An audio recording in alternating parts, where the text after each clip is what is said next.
which lays out the test in terms on page 8 of the judgment of the Court of Appeal, which would strongly suggest that what has to be ascertainable is the whole of the land that is benefited, easily ascertainable. And secondly, we support that point by reference to the policy reasons given in Crest at paragraph 34 by Lord Justice Chadwick. I mean, he says there's good reasons for the requirement, and that's because when one is conveying land, a purchaser needs to know the whole of the land that has the benefit of the covenant. And that makes obvious good sense, because when you're taking land, you don't know who's going to try to enforce the covenant. You don't know which part of the benefited land is going to have an owner who objects to your activities. So the policy reason behind it must be that the whole of the land needs to be identified, because it's about what happens in the future, the unknown future, when someone seeks to enforce. And you've got to be aware of the risk that you're taking by knowing the whole of the benefited land. Without that, you can't make your assessment as to whether or not you want to make the purchase. And the final point we make about easy ascertainability is that means easy ascertainability both at the date of the conveyance and at the date of enforcement. And the judge found this a strange idea, that you had to prove the benefit at both of those dates. But we say that's supported by Reynolds and Cowlishaw at tab 2 at page 869. Lord Justice Kennedy there says words to the effect of, supposing I was now framing the covenant, how would I know which land I am to identify as the benefited land? Which suggests that it's a present requirement. Do you really get that from that? Is he not just saying, if I were doing the job? We can't. I may be pressing the words into, but that case is the origin of the clearly defined test. Now, I follow the clearly defined bit. Yeah. Insofar as you're saying not merely clearly defined at the date of the relevant instrument, but at the date of the issue arises, I find it harder to see how you get that from that passage. This requirement of it being easily ascertainable is part of the requirement for annexation. One would expect to be able to answer the question, is this covenant annexed to clearly defined land, easily ascertainable land, whatever the test is, at the date when the ink is dry on the... And the judge made the point that if it's ascertainable then it just becomes a question of evidence. If it's an evidential uncertainty. And it seems an odd notion that something which is annexed to land in 1922 should somehow slip away from it. Yes, no, I accept that. But, and it is an I accept that. It's an evidential requirement that as at the date of the hearing, of the trial, in 2021 or whenever that is, you have to show as a matter of evidence that it is that you have the benefit of the land, and that is easily ascertainable. It still seems a very odd idea that something that was annexed in 1922 is no longer annexed in 2021. Well, but as a matter of evidence, that may well be the case. Well, you might not be able to prove it. Yes. But the suggestion that a conveyancing transaction in 1922 has somehow ceased to have effect, although it was effective at the time, seems a very odd one. Well, it's about whether or not the covenant is enforceable rather than whether it ceases to have effect. And that's a different question. If the question is, was it annexed in 1922, one would expect the same answer to be given today as would have been given at the time. Even if you have difficulty in showing that your land is, even if you have a practical, evidential difficulty in now showing your land was one of the bits of land to which it was annexed. Well, yes, although the difficulty may be that you can't identify. There is still an issue, isn't there, over having to show in 2021 that the benefited land was easily ascertainable at the time. I see. And we say that, but we do take the point that evidentially, I accept that point, my lord, that evidentially a covenant can come in and out of being enforceable. But if you lose a document that allows you to identify the benefited land and then find that document, then at the first point it's unenforceable, but at the second point it is enforceable because of the fact that you have evidence to show that. I mean, to take a silly example, suppose you had a conveyance which provided for a covenant for the benefit of land described in a schedule, and the schedule were then lost. Would it not still be annexed? It would just be a matter of the difficulty of working out what might have been in the schedule. Yes, and if you can't work out what was in the schedule, you can't enforce it. But if you could show that your bit was necessarily in the schedule, you could still win, couldn't you? Even though it might be difficult to work out everything else that was in the schedule. You might be able to, yes.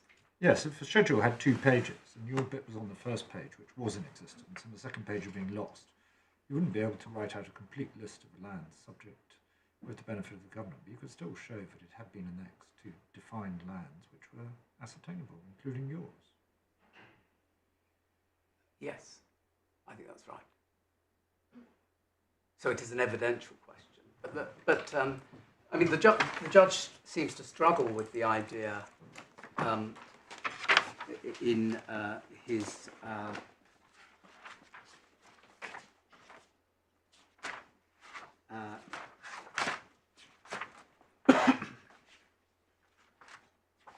well, he struggles with the idea, I think, of the idea of a covenant becoming enforceable at one point and unenforceable at another point.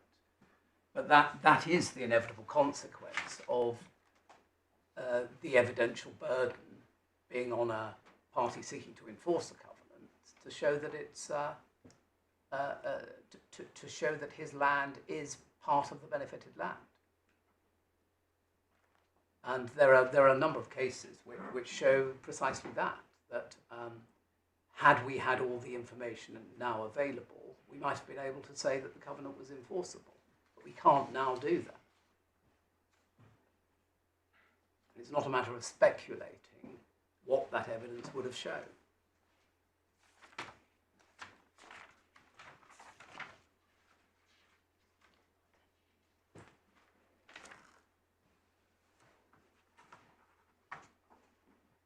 How are we getting on? Yes. I think, I apologise, I've run well over.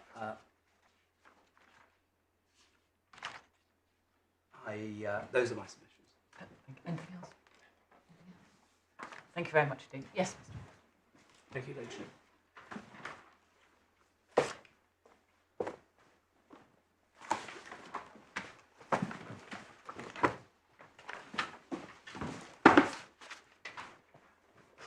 We say this is clearly a covenant which was intended to run with the land, full stop. We say that on proper construction of the 1922 conveyance, it is the concern of Captain Forrester to afford some protection to the residents of Bath, specifically those near the wreck, those that derive their ownership from him, from various objectionable developments and actions of nuisance that could emanate from the wreck if it was misused. That concern for the amenity of those that derive their ownership from him is evident in 2 places, in the covenant itself, but also in the preceding clause, which deals with the drainage easements that are therefore to occupy this land. So it isn't merely a question of a personal covenant or one which he wishes to exploit for some sort of profit.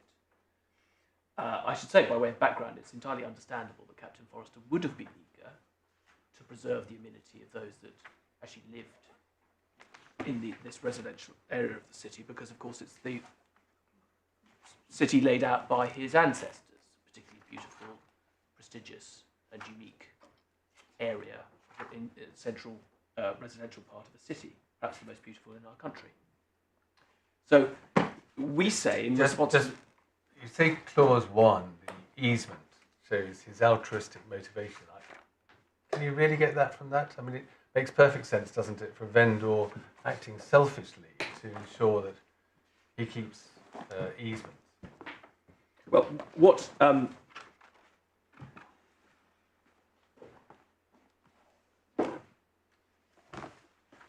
going to the conveyance at supplementary budget, page 236, I say that we derive the following pieces of information from the conveyance. Well, firstly, on page 236, we're told that the indenture is made with Captain Forrester, and that his address is not as a local inhabitant. He lives in Leicestershire, not in Bath. It describes in the first recital, whereas under an indenture of settlement, describes his status as the life tenant of the Bathwick estate, and reference is made to the Bathwick estate. And I say that that is not the land that is identified as being intended to be benefited by the covenant. It is useful, informative background. It is part of the overall holistic approach to interpreting this conveyance that you know that you place Captain Forrester in the context of the Bathwick estate, because extrinsic evidence will tell you readily that the Bathwick estate is a well-known, prominent. There's still a parish called Bathwick in Bath, but it's a well-known, prominent estate in Bath. But what the extrinsic evidence will also tell you that it is in the process of being dismantled. It is soon to be no more.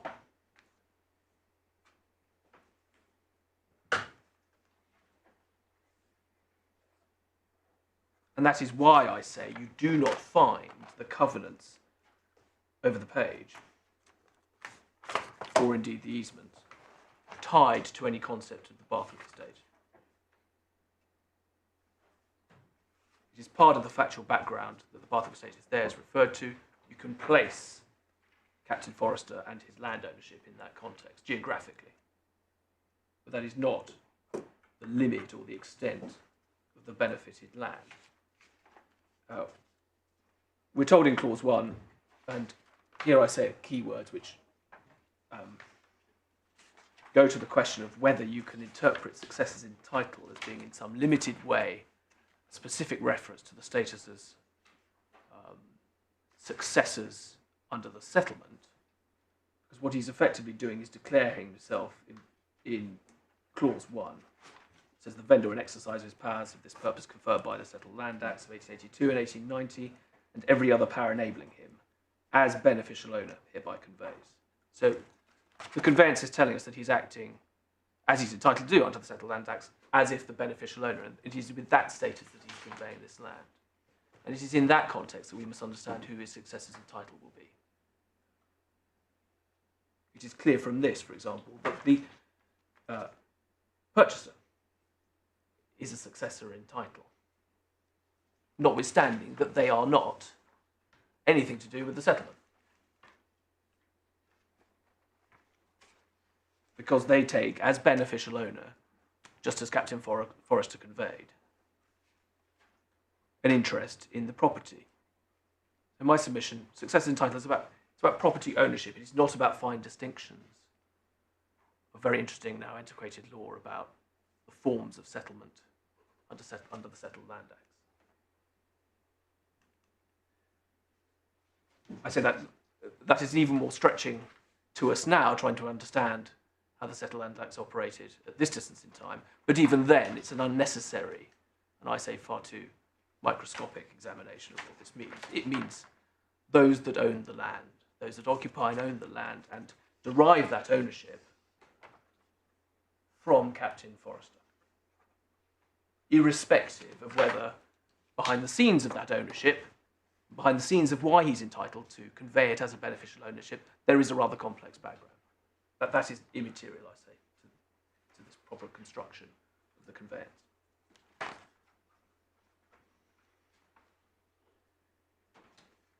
Over the page, 237 at the first hole punch is the drainage easement. Yes, it's true.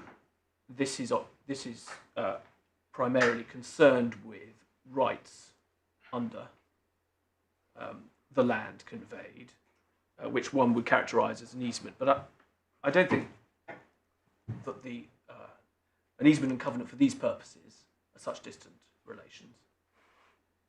Both have, for example, the concept of a dominant tenement, dominant owner, who would have the right to exercise. Drainage and nuisance seem pretty remote Well, companions to me. What it is, relationship I say, is a mechanism for identifying persons, owner-occupiers around the wreck who are going to have two interests. They're going to have an interest not to be disturbed by nuisances or workhouses or factories that might suddenly come up on the wreck.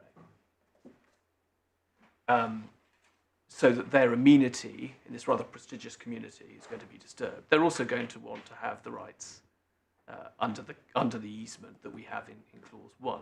Now, the draftsperson does not know the full extent and location of whatever watercourses and foul sewers and drains there might be under that land, or how much of the area that he owns might be benefited by them, because he doesn't know where they are, or at least the author, the draftsperson, doesn't know where they might be. So what he or she does is to decide a formula to identify an area which is the land of the vendor and his tenants adjoining or near to the said hereditaments, hereinbefore described, i.e. the wreck. Now, there is nothing offensive in taking that group of people and having that as the scope of the benefit, both of those rights, because you do not know the extent of them, but they are the people potentially to be benefited, and also those that are going to be near enough to the wreck to be disturbed if there was acts of nuisance or development such as is prohibited under the covenants later. And a further reason why it is uncertain as to how why it makes sense to have that as a concept, this group of people who live adjoining or near to the wreck. It's not only because you do not know where the sewers, drains and watercourses are at the present time, but this provision also goes on to say which are now or may hereafter be in or under the premises. So you as the acting as the beneficial owner of various properties, which I must stress are listed out by address. They're not a rump. They're not a lump or a rump, as the word was used earlier, that of properties thrown together as a unit, as an identifiable rump of the Bathwick estate, because he's already decided that he's going to break it up piecemeal if necessary. He can't, but he ends up selling it to the Bathwick estate company. But he's identifying individually the amenities of each of these addresses that are going to potentially need that easement. The draftsperson just does not know where they are precisely. Therefore, falls back to a concept, a group of properties that he owns that are nearby and adjacent, and it is the same group that is echoed in clause 2. And we say, not only was that a conclusion that the trial judge was entitled to come to on weighing these matters, but there's no error, appealable error, in him reaching that conclusion. So just, you're probably taking out of your course. The clause 1, it's buildings and land of the vendor and his tenants adjoining or near to the hereditaments. So we're concerned with land of the vendor that is adjoining or near to. So that's the concept in clause 1.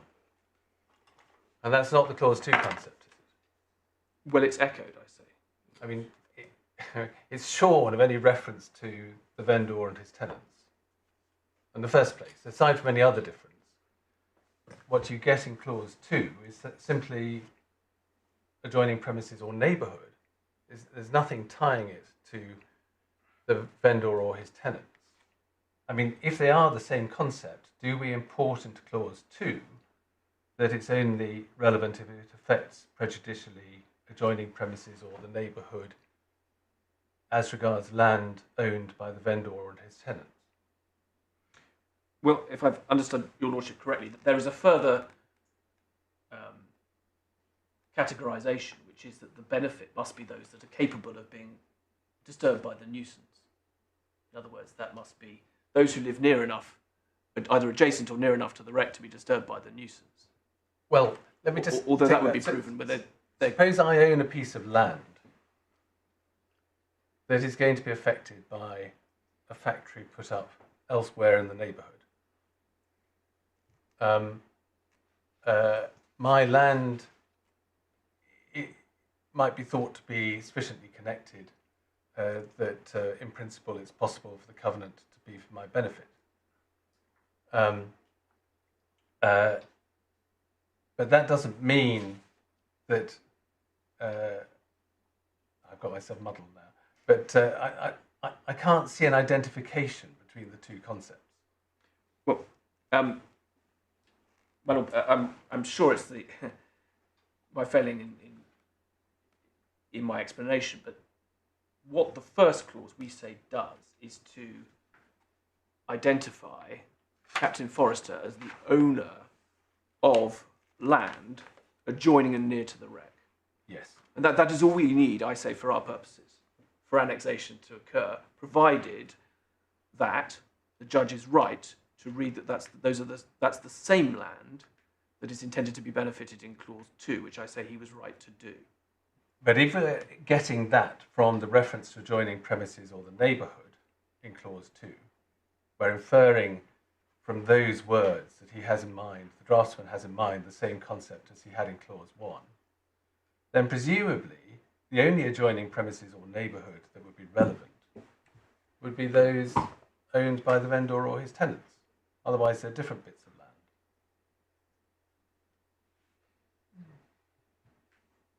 So I'm not sure I've Well, understood for your the distinction. easement purposes, we're only concerned with land of the vendor and his tenants adjoining or near to the hereditaments. That's got to be pretty close. Well, we don't know, but that's the point. The draftsperson doesn't. He doesn't limit know, himself. but it's unlikely that you would find, in the further reaches of the 600 acres, a bit of land that could be said to be adjoining or near, owned by the vendor or his tenants, that would then be capable of being benefited by the easement. I think I must break that down. Firstly, one of the points I wanted to answer was, before it took root, was this notion that the land retained by Captain Forrester was hundreds of acres, such as is relevant to this. Because if you look at the auction plans and the auction lists, much of that land is actually woodland. There's a dairy farm. There is land that isn't residential. But that's the nature of an estate. An estate generally is. You'll have a village or two villages, you'll have a grouse moor, you'll have woods, you'll have farms. Well, what you have is a hub around the wreck of residential property. And then outliers is where you'll see it's woodland, and you can see from the plans it's mainly undeveloped. But when there is development land included. Well, you're setting off some further part of the Barthwick estate that is currently woodland, with a view to turning it into a housing estate. It may be a matter of great concern to you that land some distance away that could not possibly be benefited by an easement is not developed as a factory. That might well affect the value of your land. But then you wouldn't, the person trying to claim annexation of the easement on that basis for, say, some far away, as at 1922, undeveloped area of woodland, would claim the benefit of this easement, might find they encounter the trouble that you are neither sufficiently near to or adjoining, and you can't have been in the contemplation of these parties at this time to having the benefit of that easement, especially if, as the judge rightly found, there is a link between the two. Well, that's what I'm coming back to. Why should there be a link between the two? Because some much further distant part of the Barthwick estate might well have a real interest in stopping development of the wreck. So why should one construe the adjoining premises or neighbourhood that are to be affected by clause 2 as equating to the land of the vendor and his tenants adjoining or near to the hereditaments in clause 1? But the power of that construction that the judge concluded isn't undermined by the fact that you could postulate some more obscure or distant problem case later down the line. if you've identified that there are people who, especially by the reference to tenants, we are talking about currently occupied residential addresses, which is listed in the auction But you catalogues. say And you some say, distant outlier, but there must have been a reason that instead of saying adjoining or near to, it said adjoining or neighbourhood, because neighbourhood is potentially far more expansive word than near to. well, not necessarily. Well, in not my I submission. agree, not necessarily, but It's in my submission. That is simply a convenience of drafting, saying rather than saying the vendor's land near to the said hereditaments, they just say the neighbourhood, because they're not making a strong distinction between lands that are near to the said hereditaments and the neighbourhood. but why wouldn't they use exactly the same language if they meant them both to be by Well- reference to each other? Well, If they were intended Your to Lordship- cover the same. What they do is use where they describe the nuisance impact. So the lands that could be prejudicially impacted by the nuisance. So this is clause 2, Yep. 10 lines down, 8 lines down.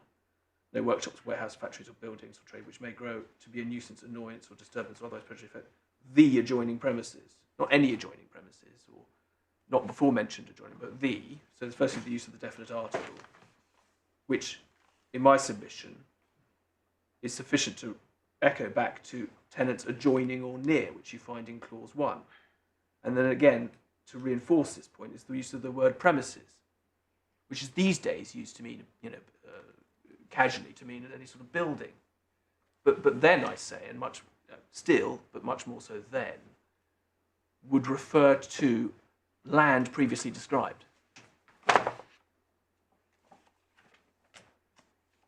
So the answer to your question is yes, there's an economy of drafting here, because of course we're in the era of handwriting conveyances, and there is a saving of words. But I say the resonance between the two is definitely there. There is an echo between clause 2, especially when one approaches it, as I say, as the court was right to do, is to find that we have these words successors in title, and I say that only means its common understood meaning, i.e. that it is intended to run with the land. Those are magic words that were understood then as magic words, I will say. And you are looking for the land capable of being benefited or intended to be benefited. Can I, at the risk of confusing everybody, including me, so clause 2, third line, so that this covenant shall run with and be binding on such portions of the hereditaments and premises hereby conveyed. So what does premises mean there? Well, again, premises hereby conveyed, you read that as those 3 words together. So we're having a reference back to land previously described. This time, those are the subject matter of the conveyance. But that's distinct from the hereditaments. I don't know if any significance can be attached to the fact that the word hereditaments isn't used. But where it's used later, adjoining premises, that must be a resonance to where we've heard adjoining land previously referred to, and that can only be in clause 1. Or it just means adjoining land. I mean, if you go on there, it affects the adjoining premises or the neighbourhood shall at any time hereinafter be erected upon the said hereditaments and premises. Is that the land and buildings? Well, as at the date of the conveyance, as a matter of fact, there would be land that had buildings on it, and most of them did. They're residential addresses. So how do we know that when it says premises, it means the particular premises that happen to be mentioned in relation to the drainage easement rather than any other premises? Well, that's because they use the word adjoining. So we say that it's the adjoining premises. The adjoining premises is a reference back to the land of the vendor and his tenants adjoining or near. And what we ignore near to and neighbourhood. Well, near to has become neighbourhood, I accept. Those are different words. The concepts, though, have at the very least a strong overlap. And in this case, it's being used as a shorthand, I say, for near to. Yes. Except long neighbourhood is shorthand for near to. Where it's being used as a reference back to land essentially, though, for the purpose of annexation, all we need to find is when the vendor is referring to his successors in title, that the land benefited is the land retained by Captain Forrester. The Barthwick estate. Not specifically the Barthwick estate as an entity, because I think what is said on behalf of the appellants is that if you identify it as the Barthwick estate per se, it could only be annexed to the whole. I follow that, but you say the land retained by Captain Forrester. Well, what he retained was all of the Barthwick estate. So is it for the benefit of all of the Barthwick estate? Well, that becomes a distinction that's somewhat of semantics, but this is where the context is key, because the Barthwick estate is in the process, as I say, of being dismantled. It is not to be anymore. He has reached a conclusion some years before, having returned from the war, and he's selling off all of it. It is perhaps at this point, whilst we're in this bundle, to briefly take you to the documents in question. So we have at page 69 in that bundle.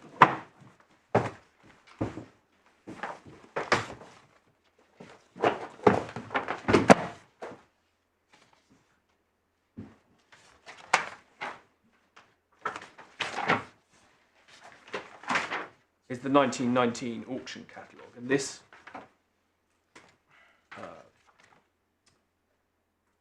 was at the time that Captain Forrester was attempting to auction it as one single lot. The auction that took place in London didn't find a buyer. The reference to 600 acres you'll find on the second page, at page 70 of the bundle. Just to tease you for one moment, I see commercial and manufacturing premises are referred to there. Yes, and Your Lordship would no doubt say, well, that must mean it's factories and buildings is what is meant in that context, perhaps. But the point about the 600 acres is that when we are considering the 1922 conveyance, we are not looking at the likelihood or not of wanting to annex this to 600 acres worth of land, because, well, firstly, much of this gets sold, but secondly, a lot of it isn't in the nature of what I say is the residential surrounding streets that were laid out by Captain Forrester's ancestors, that are intended both to have the benefit of the nuisance covenant and to have the benefit of the easement in clause 1. The question of whether subsequent development of those areas might then claim easement is a question that I say doesn't undermine that. Would have to be treated on a case-by-case basis. But as my client isn't this person, what he is one of the people that's listed, the owner of the property that's listed in this auction catalogue. So we find his property at page 87 of the bundle, number 77 Pulteney Street, which was let to a Mrs. Dutch.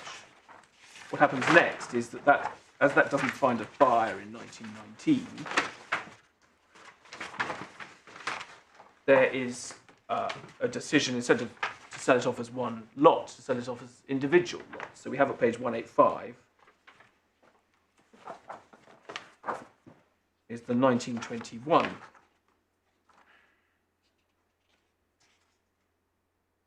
particulars, which over 3 days in March 1921, 183 lots were put up for sale. And again, although it includes a dairy holding and a farm, the vast majority are listed out, again, address by address. And that's why I say that when Captain Forrester is talking about his successors in title, it is in this context that it must be seen. It is an amenity for the benefit of those who live in individual addresses, who may soon become the owners of those addresses by reason of his intention to auction them off. I say, but a lot of the buyers of these individual properties were the tenants. So we have again my client's property identified on page 210 of the bundle. Just remind me, was he trying to sell the wreck as well at this stage, or not at this stage? He tried to sell the wreck, I believe, when he was selling the whole in 1990. But not in this. But withdrawn, I think, from 1921.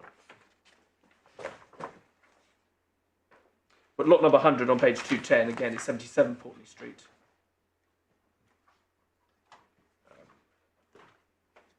And as I say, my client is the owner of 77 Portland Street. As you may be aware, in a loose sense, there is a group of residents who have addresses, but he's the example taken that we can show clearly. And I think this goes to the ascertainability test, in that it is a relatively, I say, easy and clear path to identify 77 Portland Street as land retained by Captain Forrester at the time of the 1922 conveyance. But we know that property didn't sell at auction in 1921 because we have the newspaper clipping at pages 228 and 229. They're very difficult to read in this photocopy. They were easier at trial, but you can probably just about see in the middle column on 228, 1, 2, 3, 4, 5, 6 lots from the bottom foot of the page above where it says Edward Street, I think. Mm-hmm. Lot, I can't quite read the number, but it's 77 Portland Street, and I think you can see a reference to Mrs. No bids, no bidding, lot not sold, I think is what it says. I'm sorry, there was a clearer, I can provide a clearer copy of need be, but I think that was uncontroversial at trial, that's what it said.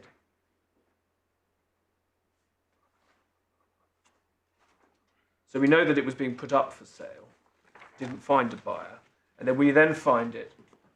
Then interposed is the sale of the wreck in 1922. And then there is the rump, as you might call it, of what I would say had once been the Bathwick estate, but Captain Forrester would no longer recognise it as such. It's not a family settlement. The fact that the company that takes over these properties happens to be called the Bathwick Estate Company is really just a matter of convenience. It is no longer recognisable as the estate in the old sense. Not recognisable because of its legal entity or because of what it's comprised of? Well, the Bathwick estate had a history to it that was associated with particular members of one family, and it was settled on settlements that we've heard about. This was a conveyance of what was left that one may infer was sufficiently unappealing property, or they wanted to short circuit the further sales by lot and just sell the whole lot to a company. The company could have been called anything. The fact that it's called the Bathwick Estate Company shouldn't be determinative of whether you think the Bathwick Estate still exists. And it was arm's length, it wasn't family members, it wasn't effectively the family having a different... I thought the purchase price was left outstanding and satisfied by shares in the company issued to the trustees, so that effectively this is just a family company. That's what I thought. Well, that might be right, but it's not... the Bathwick Estate as it once was, i.e. the whole, pretty much the entirety of the parish of Bathwick, as it now is no more. This would not be seen as a survivor of the Bathwick estate. I don't understand why not. Do we have evidence as to how many properties were sold between the auction in 1921, which you say was largely unsuccessful, and the conveyance to the company in 1924? If I said it was largely unsuccessful, I misspoke. I don't know that it was largely unsuccessful. It was unsuccessful in the instance. I was only referring to the instance of number 77. No, but the general history we've got set out in the judgment and throughout the papers is that it was, putting it at its highest, it was a disappointing auction. Which may really not very much was sold. Which may have precipitated the decision just to sell the rest to a company. Well, whether it had a connection to the family or not, I say it doesn't change the fact that this was not. This is not evidence that the covenant should be construed as benefiting the Bathwick estate as an entity, because we don't know that this is going to happen at this point in time. It's anachronistic to think that in 1922 they know that there's going to be something called the Bathwick Estate Company that's going to take a conveyance of this land. Well, why do they need to know that? Because what's being proposed is a breakup of the Bathwick estate totally, an attempt to sell it as a single lot and then by individual lots. And that was the intention in 1921. One can see that it's the, on page 185, it's described as being the sale of the first portion of the Bathwick estate. Yes, but what we're trying to ascertain is the construction of the conveyance of the wreck in 1922. At that stage, we know there have been 2 attempts to sell by auction, the first of which was unsuccessful, and the second of which I thought the judge said was largely unsuccessful. I may be wrong about that. But no, I'm sure your lordship's right, yes. I think that's familiar.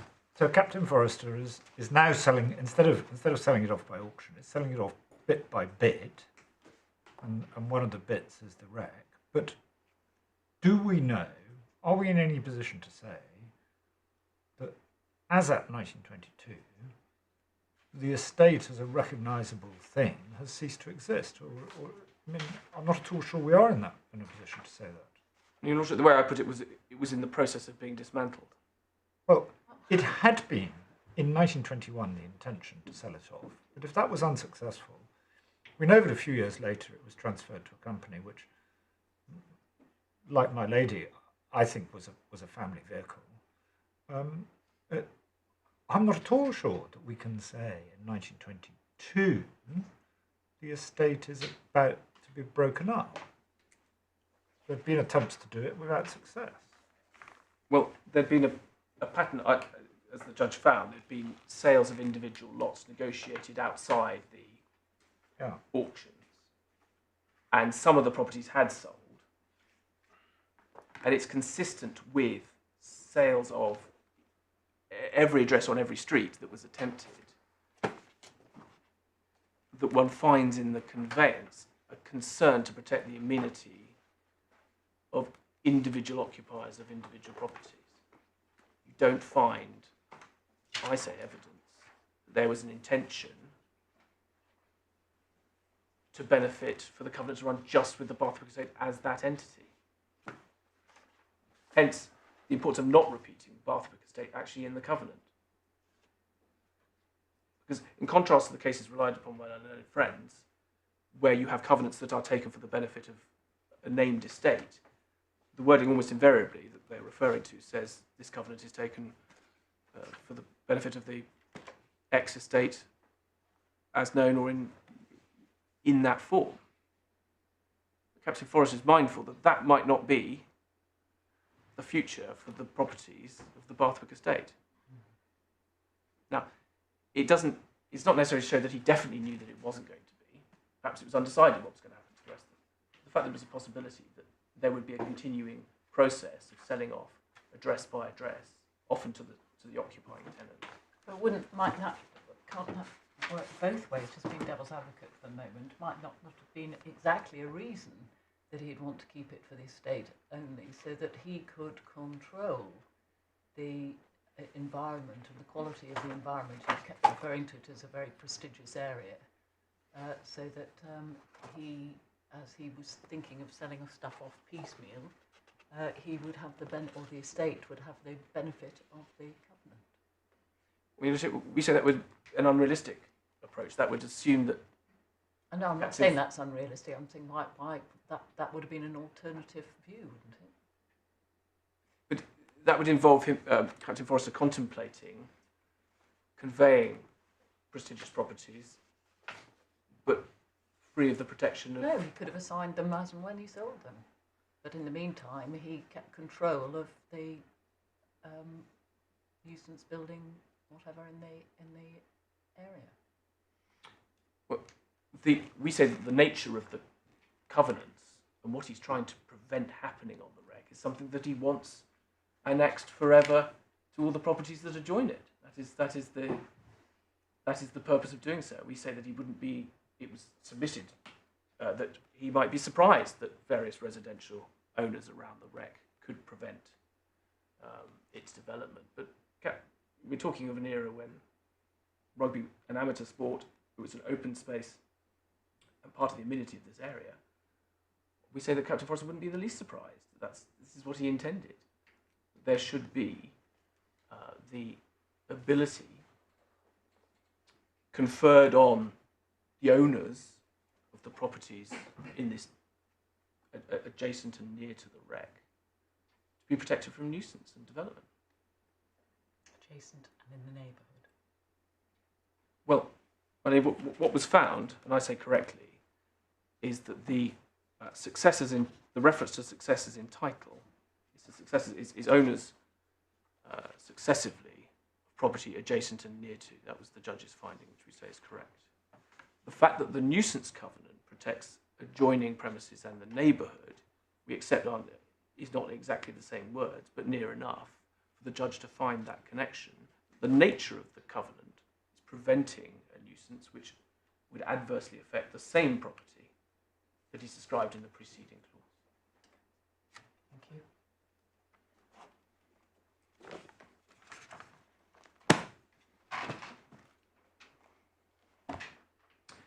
you.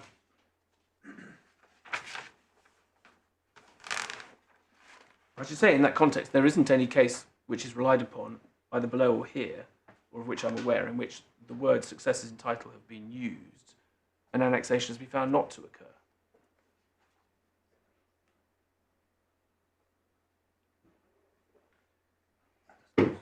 The word successors alone, as a case relied upon by the appellant, in which it was unsuccessful, not successors in title. I've included in the authorities bundle at tab 1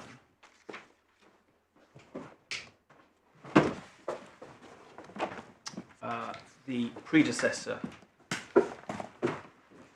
what was intended to be part of Lord Birkenhead's reform of the law of property, but later became subsumed, if you like, by the 1925 Act, was the Law of Property Act 1922.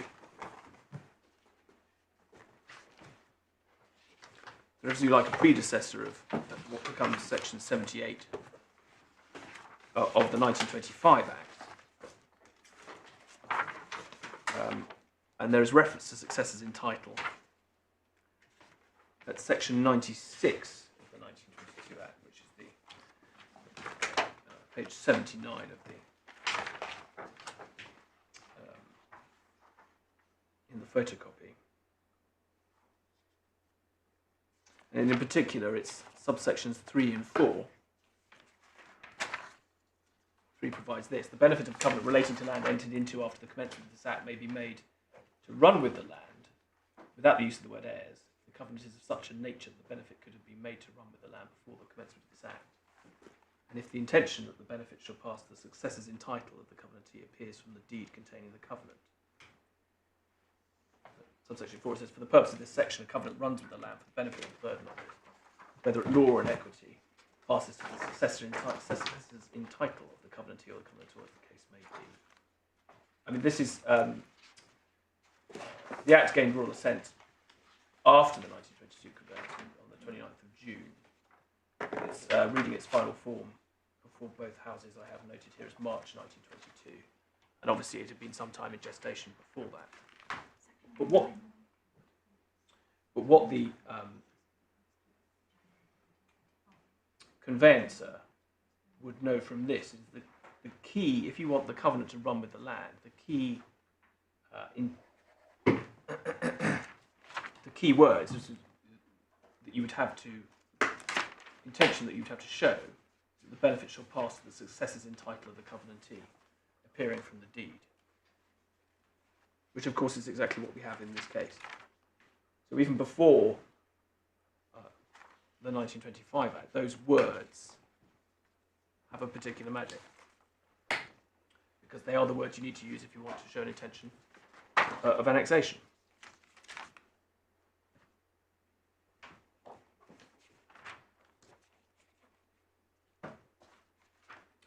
The appellant's case was put forward on 3. Mr. Weeks' submissions were divided into 3 main topics. The first, he submitted that the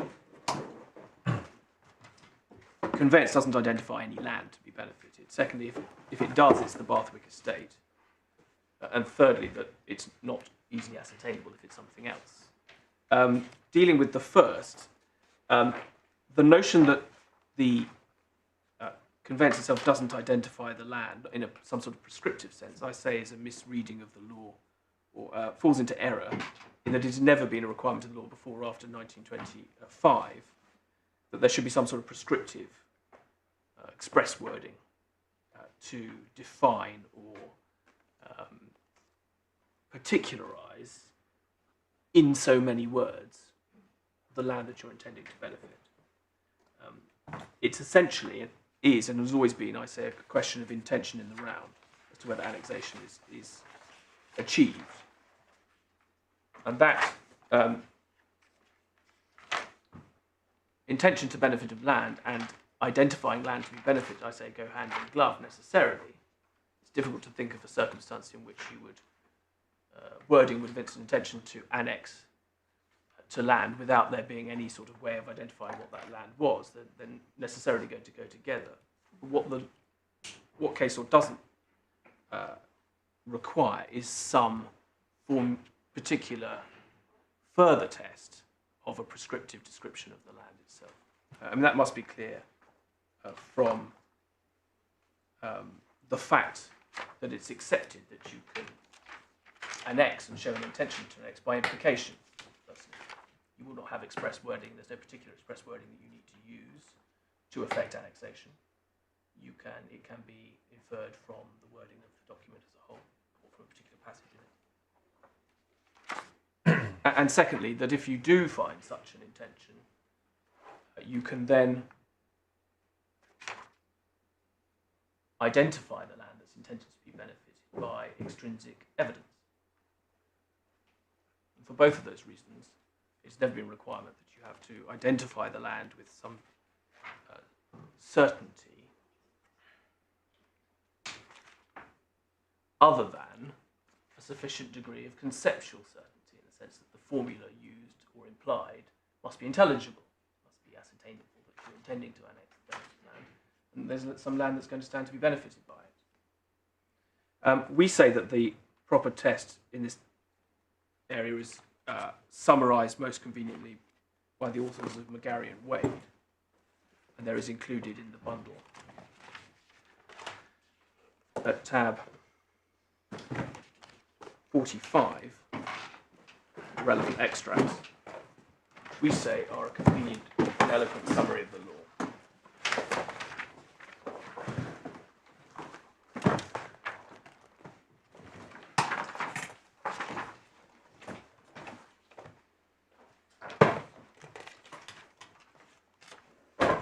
So one starts at paragraph 3160, annexation in equity. Sorry, where are we looking? This is paragraph 3160, page 1296, Thank you. which is the first page after the title page.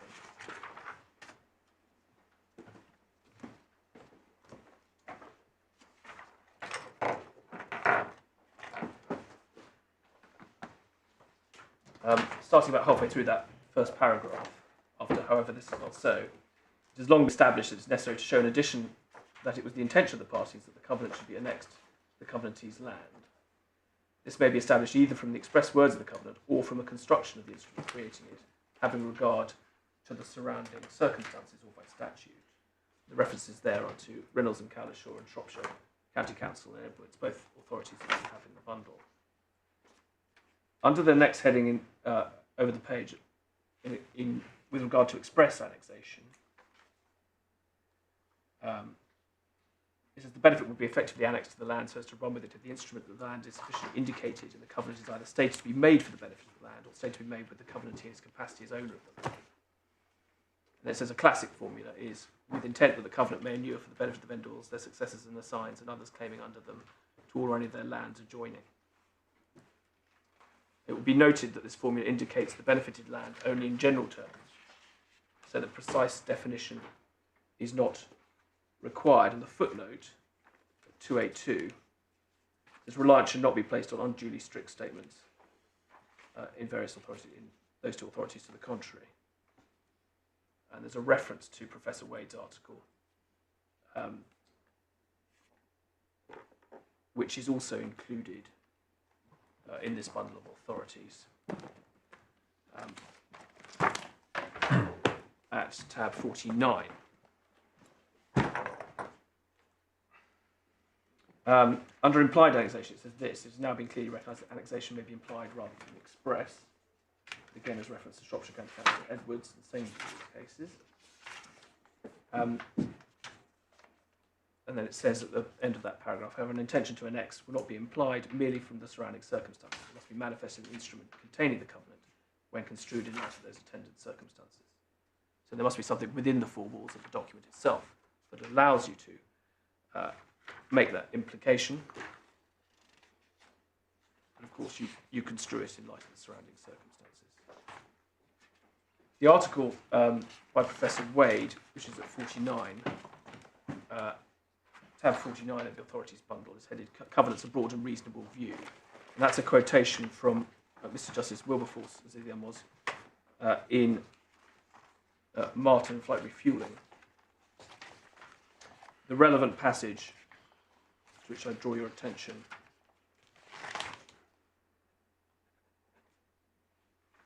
starts at page 165 of the journal,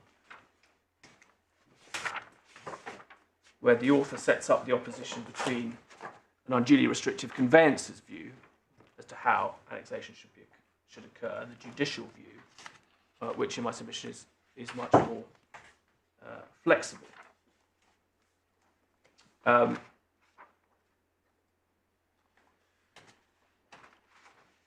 And he says over the page at 166, no case shows this flexible view more clearly than Rogers and Hosgood approving the classic formula which will annex the benefit effectively. Covenant was there merely made with the vendors, their heirs and assigns, and others claiming under them to all or any of the lands adjoining or near to the said premises. This is the very opposite of a formula of identification, purely general formula, such as might be incorporated as a clause of common form or might be deemed to be incorporated by statute. It merely makes it clear the benefit is intended to run with some land of the vendor, so the covenant is not merely personal. Where and what the benefited land is can be established only by evidence, such as in cases where the benefit runs at common law. Indeed, Mr. Justice Farwell at first instance treated the benefits running at law. It was only in the Court of Appeal that transpired the legal estate was outstanding in mortgage.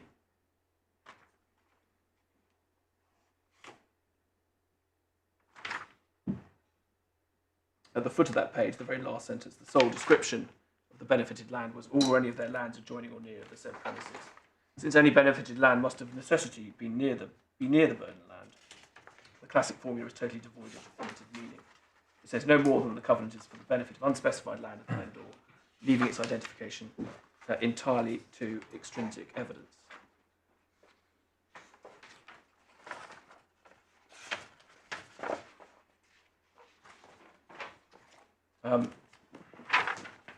The references to is Rogers and Hosgood, which I say is the leading authority on annexation at the time of the conveyance in question in this case. It's tab 4 of the bundle. You've already heard it described.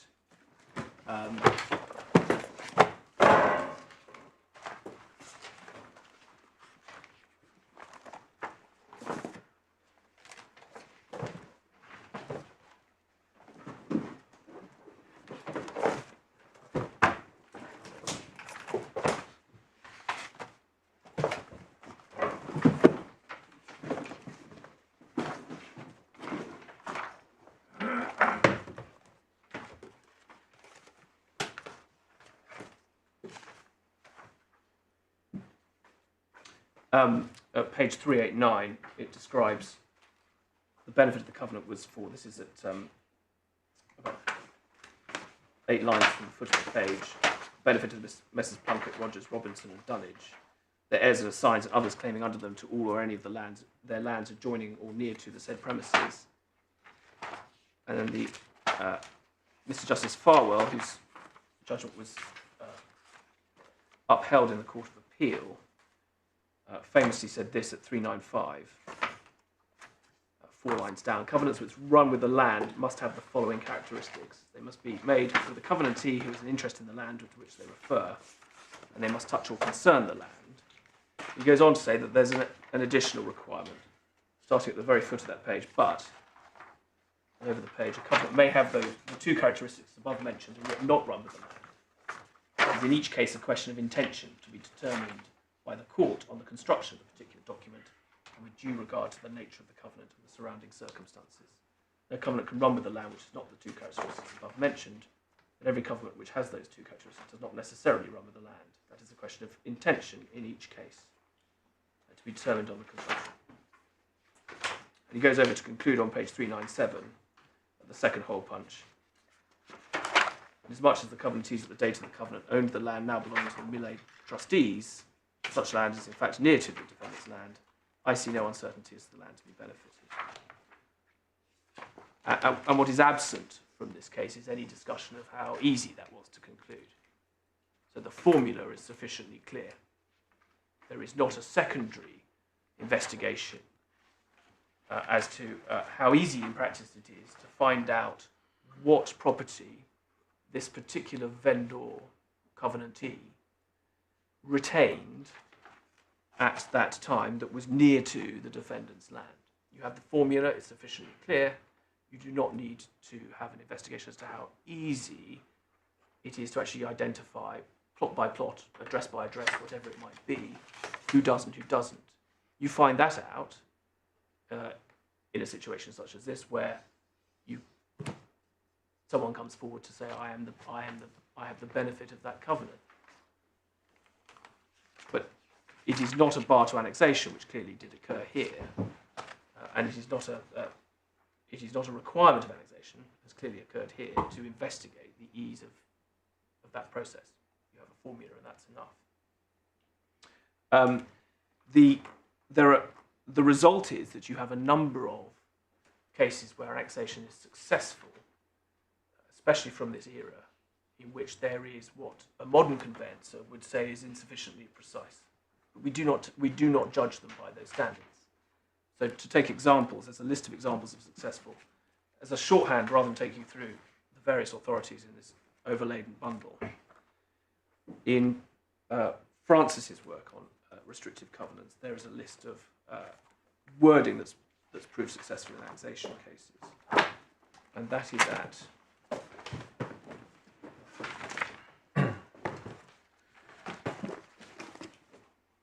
tab 46.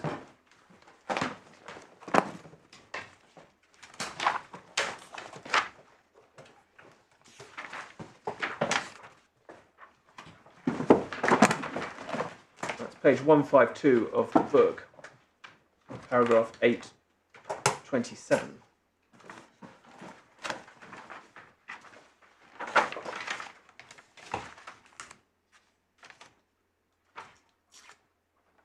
A number of which I say have similarities with the proper construction of the conveyance in this case. Sorry, which page?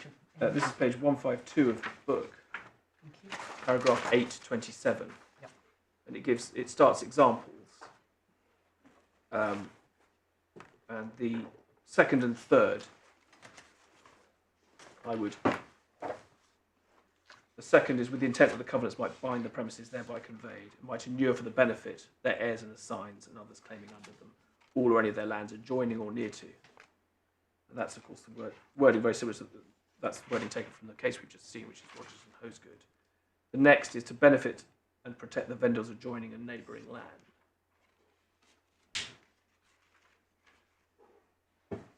And again, I'd say in that the use of the word adjoining and neighbouring land appears both in Russell and Archdale, which is also in this. Just before you do, I mean, with those two examples, the first one is all or any of their lands adjoining or near to, and the second is to benefit and protect the vendors adjoining and neighbouring land. And we don't have anything like that in this case, do we? Well, we have something stronger in my submission, which is we have the vendors' successors in title. Not in clause 2. Oh, well, yes, you do have the successors in title, but it's not tied. Then you don't get the words adjoining and neighbouring land. You get adjoining premises and neighbourhood in clause 2. You do, but not tied to the No. vendor and his successors in title. Your Lordship, this is a very important point, because it's easy in this discussion to overlook the significance of the word successors in title and their resonance, because I say they necessarily are a form of shorthand of annexation.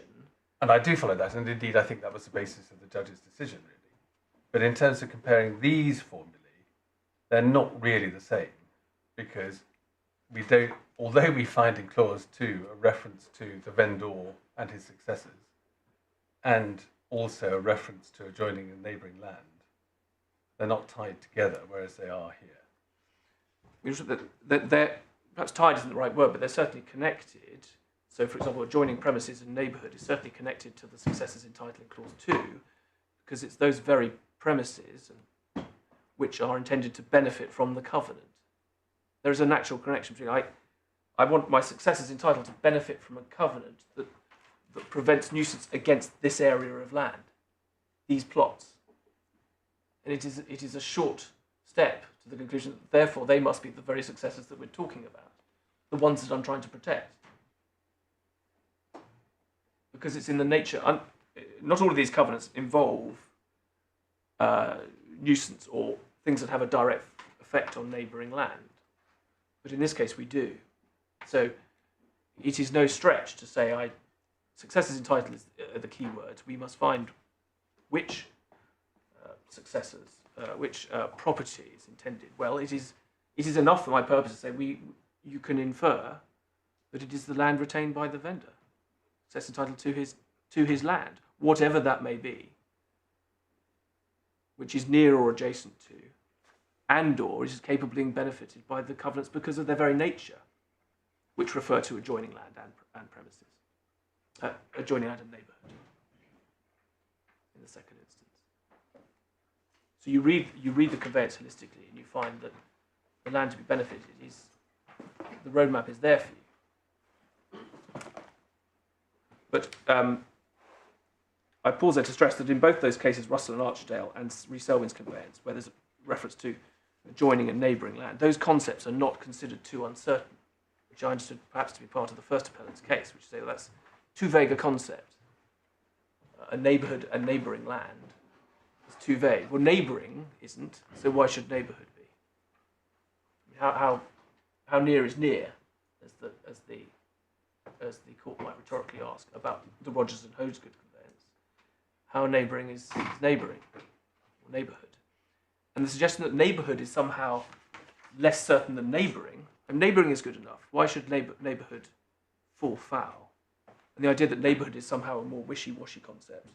Well, that isn't. I say that isn't so. It's worth bearing in mind that Section 84 of the Law of Property Act uses that word itself as a concept. So this claim was brought under Section 84. There's the other part of it, Section 84, 84.1, empowers the court to discharge or modify covenants. One of the grounds on which it can do so is if there's been a change in the character of the neighbourhood. Now, the tribunal is required in those cases, day in, day out, to identify the neighbourhood and to assess whether there's been changes in it, such as would justify discharge or modification of the covenants. So neighbourhood is a concept that's statutory, is in use, I say, day to day before the tribunal, and is sufficiently certain, and is not sufficiently different from neighbouring for it to be criticised. But when the court or tribunal is deciding a case under Section 84.1, it doesn't need to be able to draw up a precise list of what the neighbourhood is. Yes, it has to identify what is meant by the neighbourhood. It doesn't have to draw a line around the boundaries and say this is in the neighbourhood and that's not. It's looking for a change in the character of the neighbourhood. Well, here we have a further help, which reduces. If there's any if there was potentially an argument that the neighbourhood was broad as to be uncertain at the edges, I say firstly as a matter of principle, why would that render bad the claims of someone like my client, who clearly is really close to the wreck? It's in his eye line.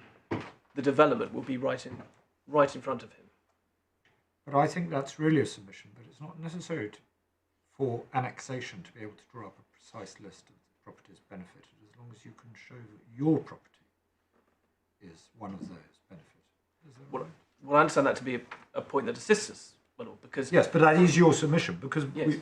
I think the submission of the appellants was that's not good enough. You need to be able to identify clearly and with precision the extent of the benefit of the covenant, because a purchaser needs to know who it is who has the benefit of the covenant.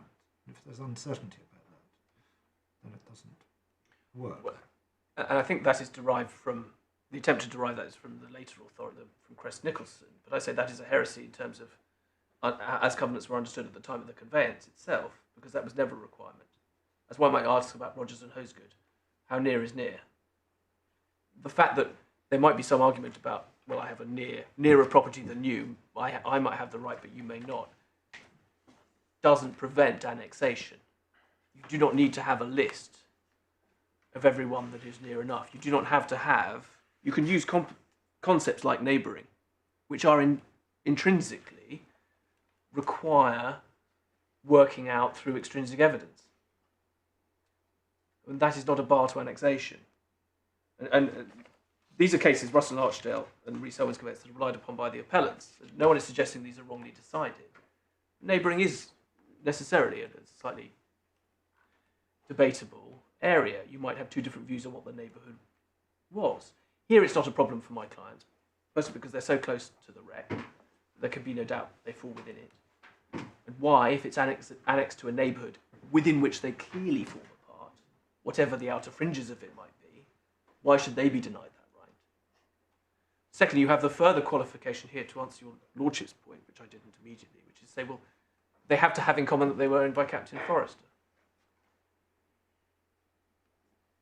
So you also, as a matter of extrinsic background fact, is you have a ready-made neighbourhood in that this was part of a, I was going to use the word building scheme, this isn't a building scheme case in that sense, but they were laid out in rows. These properties were developed by Captain Forrester's ancestors in a particular plan around the wreck, and they do have a ready-made sense of neighbourhood about them, which I say deals with your ladyship's earlier question, what if there's a field that's going to be developed over the hill far away?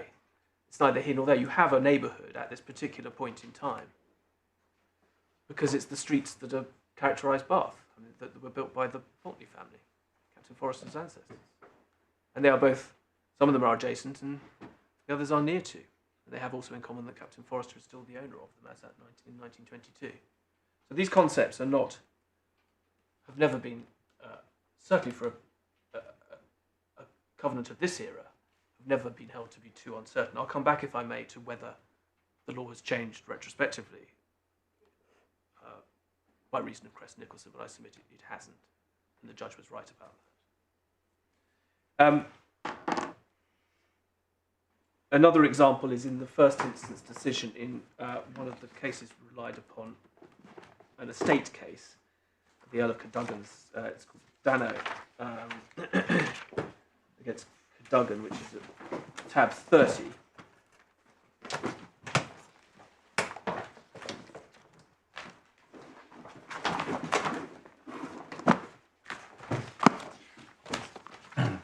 And this is the same case to which you've been taken, in which the covenant was expressly for the benefit of the Cadogan estate. It was expressed to be such. But actually, the point arising is slightly different. At first instance, Justice Etherton's clause, at paragraph 49, page 742,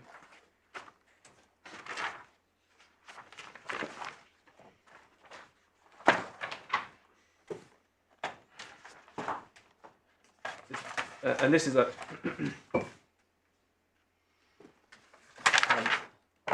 section 78 case. A successor entitled of the original covenantee can only enforce the restrictive covenant if the land intended to be benefited by the covenant is identifiable. This does not present a problem in the present case, since the restrictive covenant expressly stated that it was to benefit and protect the property adjoining or neighbouring to the property hereby assured. And if you can, as I say, as is natural, find that in the 1922 conveyance case, that is words very much to that effect, near and adjacent to, or adjoining or and neighbouring, is the land that's intended to be benefited by the covenant. Those are the successors entitled that are being singled out. That is sufficiently certain, and I don't think that should be controversial before you.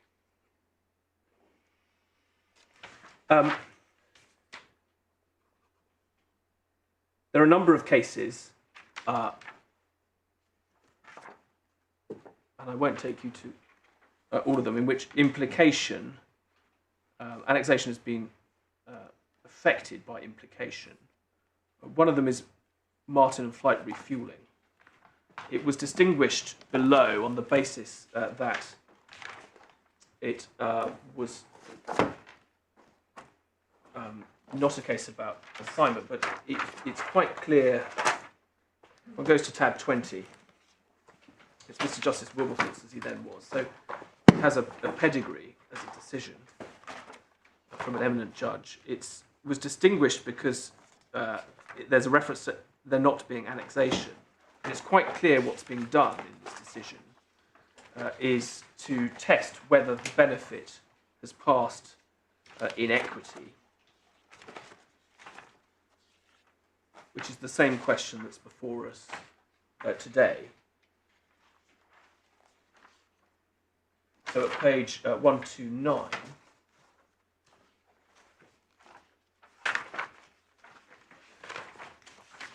I'm sorry, may I take you first to page 118 to point out the terms of the covenant that we're talking about, 118.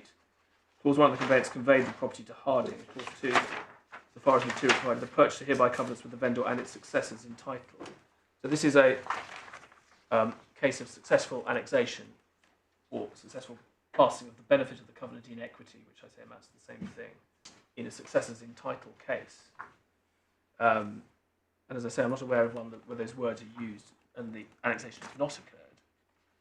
It's clear that it does concern the passing of the benefit in equity if one looks at 129, where at the second paragraph after the first hole punch, first are the plaintiffs or is one of them entitled to the benefit of the restrictive covenant. This involves several subsidiary questions. Whether the covenant was entered to the benefit of any land, the covenantee, land is sufficiently defined or ascertainable by permissible inference or evidence, whether that land is or was capable of being benefited by the covenant, and whether, since the first plaintiff is not the express assignee, whether the action can be brought by the second plaintiff. But that's a particular question that arose on that case. He goes on to consider Tulk and Moxie.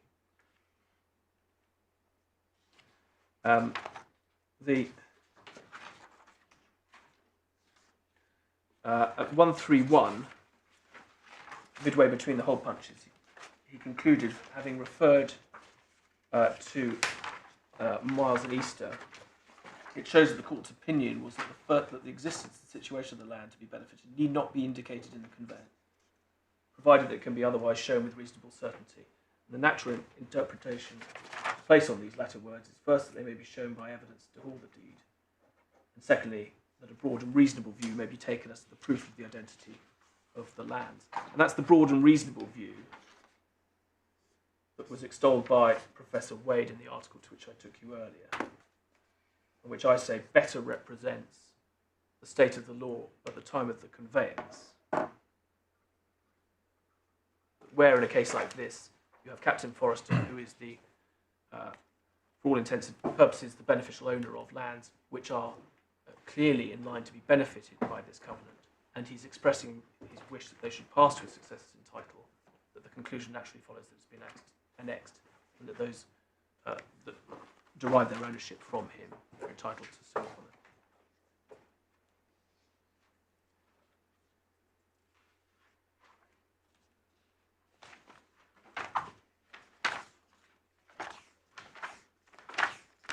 So in that case, although the covenant was for the benefit of the vendor named and his successors in title, without identifying any other property, the judge was able to conclude at page 134, the second paragraph, on the facts. On these facts, I consider that I should come to the conclusion that the covenant was taken for the benefit of land of the vendors, that land being the Critchell estate. So the Critchell estate wasn't identified in the covenant, merely successors in title, but in the circumstances, it was held that must have been the intention. In doing so, I do not, so it seems to me, go outside the such surrounding or attendant circumstances, as in accordance with authorities is legitimate for the court to take into account. And there is an answer at page 135. An answer precedes it. This is the opposite view to that expressed by Lord Justice Chadwick and Professor Nicholson so many years later at page 135. He answers the objection about certainty. He says at point 2, it was said that unless the identity of the land to be benefited was clearly stated in or directly ascertainable from the conveyance, the purchaser would be placed in an impossible position. He would never know by whom the covenant could be enforced, or whether it was enforceable at all. I'm not impressed by this objection. The original covenantee is ascertainable from the document, and moreover appears on or can be ascertained from the land charges register. In a case where the covenant is thought to be enforced by an assign from him, such assign must always prove his right to sue, whether by virtue of annexation, by devolution, by assignment of the benefit of the covenant. Plaintiff may also have to show that he retains property for whose benefit the covenant was imposed. These are matters which arise in all cases where restrictive covenants are sought to be enforced otherwise than between the original parties, and I see no greater difficulty in dealing with them in such cases such as the present. The suggestion by Lord Justice Chadwick sometime later is that it would be oppressive for the owner of land to have to investigate his title. We say that isn't a relevant factor in this case. It cannot be said on behalf of either of the appellants that it is oppressive that they find that there is someone with the benefit of the covenant which they might wish to breach. Firstly, because both titles to each that they've bought with notice of the covenant. So in the title to both the first and second appellant's land, they have registered against the title and fully set out the form of this covenant. Right? It's in the bundle. I can take it to you if necessary. But they clearly took with notice of this covenant. Secondly, the land in question, you heard reference to the fact that there's a charity involved in this. The instrument that created the charitable trust of the land dates from 1956, which itself refers to the 1922 conveyance as containing restrictive covenant. And thirdly, it's a matter of relative fame in that there's been previous litigation concerning this case. It's included in the authorities bundle. It's the Bath and North East and Somerset case, which is at tab 29, which is the case that decided the instrument of 1956 did indeed create a charitable trust of this. Decision of Mr. Justice Hart in 2002. And it says at paragraph 6 on tab 29, the 1956 conveyance will express to be subject to a number of matters. First, the covenants and conditions so far as subsisting capable of being enforced, contained in the conveyance dated 6th of April 1922. He goes on to observe at paragraph 7, it's clear from internal evidence in the 1922 conveyance that Captain Forrester owned adjoining land, and that the portion of the land occupied by Bath Artcraft, as it's with them limited, consisted of a skating rink. So, yes, this is not a case. This is not a decision on the annexation, but it's notable that the judge hearing this case was satisfied, as a matter of obviousness, that it's clear from the reading the conveyance that Captain Forrester owned adjoining land. And I say that is the same land, adjoining and near to the wreck, which is intended to be benefited by the covenant. And I say that's a matter of obviousness.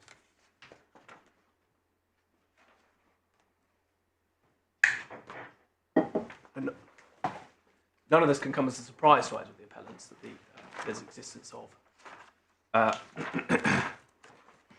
the existence of the covenant, or that there will be people who have property near, adjacent or near to the wreck, who claim to have the benefit of it.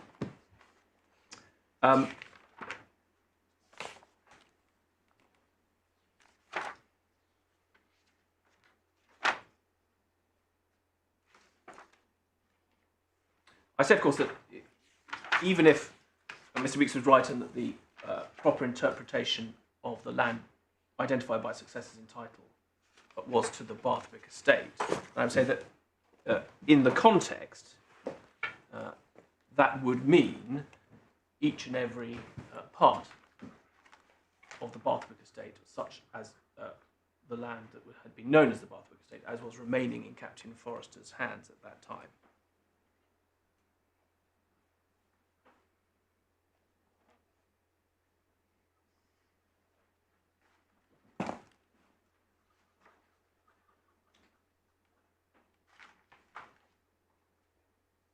A number of cases have been relied upon by the appellants to say that the in a whole estate case, so if you have a named estate as being having the benefit of a particular covenant, then it can only be the whole of that estate and not any part of it. But all of those cases, without exception, refer specifically to the named estate as being having the benefit of the covenant. And it's not surprising, therefore, that in particular cases where the court is considering on a proper construction whether the annexation is to all the parts of that estate or just to the estate as an integral whole, should have fallen on the side of saying the integral whole, because that is what the covenant said. So to give an example, Dano against Cadogan, which is at tab 30, which is an example cited by the appellants as an illustration of this.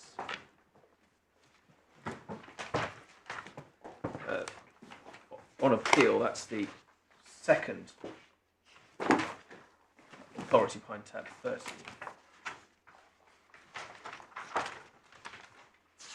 One finds that the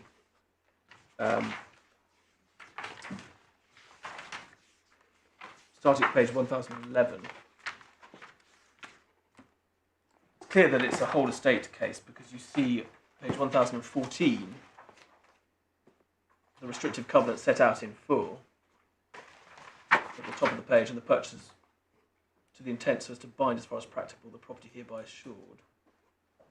And a few lines down, vendor or successors entitled as owners of the property adjoining or neighbouring to the property hereby assured, so long as such adjoining or neighbouring property or any part thereof forms part of the Cadogan settled estate in Chelsea, but not further or otherwise. So the cases relied upon show this very limiting restriction of the benefit of the covenant to a named estate, and words such as here, which tell us that it cannot be separated out to the parts of those estates. Sorry, could I just ask you this? It's not an authority I've read through yet. It's Martin and Flight Fueling. Yes. But you told us a moment ago that in every case the name of the estate appeared, and was that the case in Martin? I was just looking at 134, where they say came to the conclusion covenant was taken for the benefit of the land of the vendors, that land being the Recreation Ltd. Now, when I read that, and you took me to it, I took that to mean it hadn't been named in the actual covenant. Yes. I'm sorry, I'm not being clear. I'm making two slightly different points about that. The fact in that case was that to find you only had the word successors entitled in the covenant itself to go on in that case. Reference to I'm going to remind myself it was entirely extrinsic evidence that referred to the Recreation Ltd, but as a matter of background fact, that was what the vendor would that in fact be an exception to your overarching argument that a name of the state always appeared in cases where there was found to be annexation? No, sorry, I obviously haven't been sufficiently clear that the point I'm addressing now is my learned friend's submission that if the proper construction is the Bathwick estate, it can only be to the whole of that estate. Yep, understood. And that I say that in the cases where that has been so, Martin and Flight Refueling is not a case about the divisibility, or at least not as I was relying upon it, and not as I adverted to. So there wasn't a question of whether it was each and every part of the Recreation Estate or the whole. Okay, as I say, I hadn't had a although I will look again. Don't. It was simply. He says that at the top of page 135. He says it's not a question which arises in this case, and he expresses no view on it. I'm grateful. That was my recollection that it wasn't a case in which that particular point it wasn't the point I was trying to make by reference to that case. It was only that it was a successors and title case where the test was usefully expounded and a broad and reasonable view of annexation was taken, which we endorse. So the conclusion he comes to is it means the Critchell estate as a whole. He's not going to express a view as whether it also applies to each and every part. Yes, but I didn't understand that was a point that on which anything turned in that. Yep. Or at least it wasn't before him. It was argued before him. Yep. But in cases where a named estate, it's been the per se as a whole must benefit. It's because you find that in the covenant itself, or you find language which requires that conclusion. In here, you would only find that the Bathwick estate was intended to be benefited by importing the background information that you know that he's the owner of the Bathwick estate and the fact that it's been referred to in a recital as the owner of the Bathwick estate. But that doesn't go, that is not expressed in terms to say this is a limitation on the covenant. Nor indeed that it would lead you to the conclusion, therefore it must be the whole, not each and every part of it. it's true that the cases of this era don't speak with one voice as to whether the presumption starts with against annexation to each and every part or the whole. I think that's fair enough to state. There are plenty of cases which suggest that you do start from the proposition that it's annexed to each and every part. Those are the cases of Drake and Gray, Lord Justice Romer, that's at tab 10. Very briefly, it says, at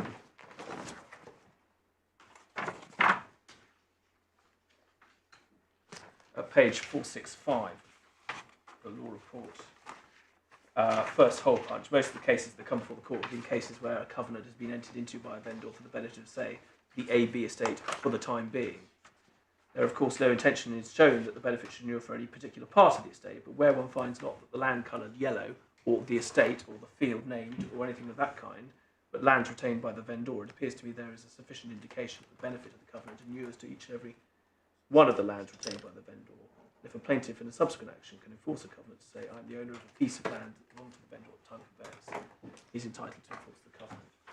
Of course, I'm saying that the proper construction of the covenant is, yes, indeed, it's the lands retained by the vendor that happen to be identified under the name of the Barthwick estate. But it is not, this is a covenant for the Barthwick estate, per se, explicitly expressed as such. The other case is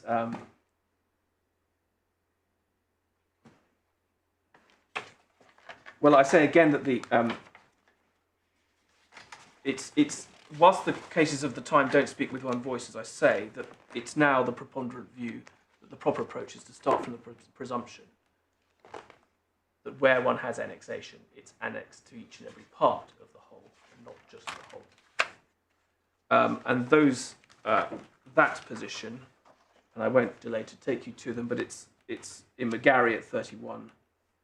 Paragraph 3166, Francis's book at 854. Federated Homes was, of course, Lord Justice Brightman expressed a strong view in favour of annexation to each and every part.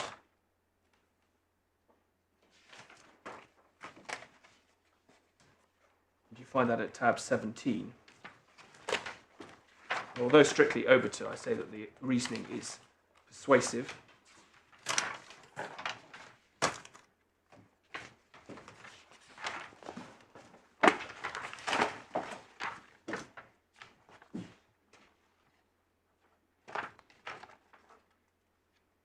It's at page 606 of the report. It says this, I find the idea of annexation of the covenant to the whole of the land, but not to a part of it, is difficult conception fully to grasp. I can understand that a covenantee may expressly or by necessary implication retain the benefit of the covenant wholly under its own control, so that the benefit will not pass unless the covenantee chooses to assign. But I would have thought if the benefit of the covenant is on a proper construction of the document annexed to the land, prima facie it is annexed to each and every part thereof, unless the contrary clearly applies. I would say in this case, even if we want to find that it was the land benefited was the retained land of the vendor, which was known as the Barthwick estate. Prima facie, that's to all parts of it, and that there is no contrary intention displayed in this particular conveyance. A good summary of the law in Preston and Newson at 244. So Preston and Newson is at tab 44.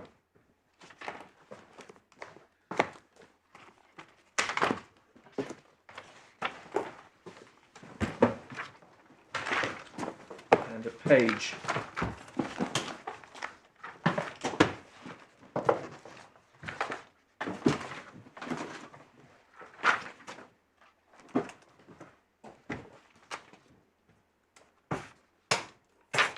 46. Sorry, at 44 he states the authors state the general proposition. That's at page 43 of the book. Referring to Lord Justice Brightman of Federated Homes, unless it's annexed prima facie to the land and every part thereof, unless the contrary clearly appears. This proposition was new. In earlier cases, embodied a good deal of learning on the question of what words would annex the benefit of the whole of the land in question, what would annex it to such land in every part thereof. In Small, that's a reference to Small and Oliver, which you find in the bundle. I won't take you to it now, but as a point of reference, you do have it at tab 34.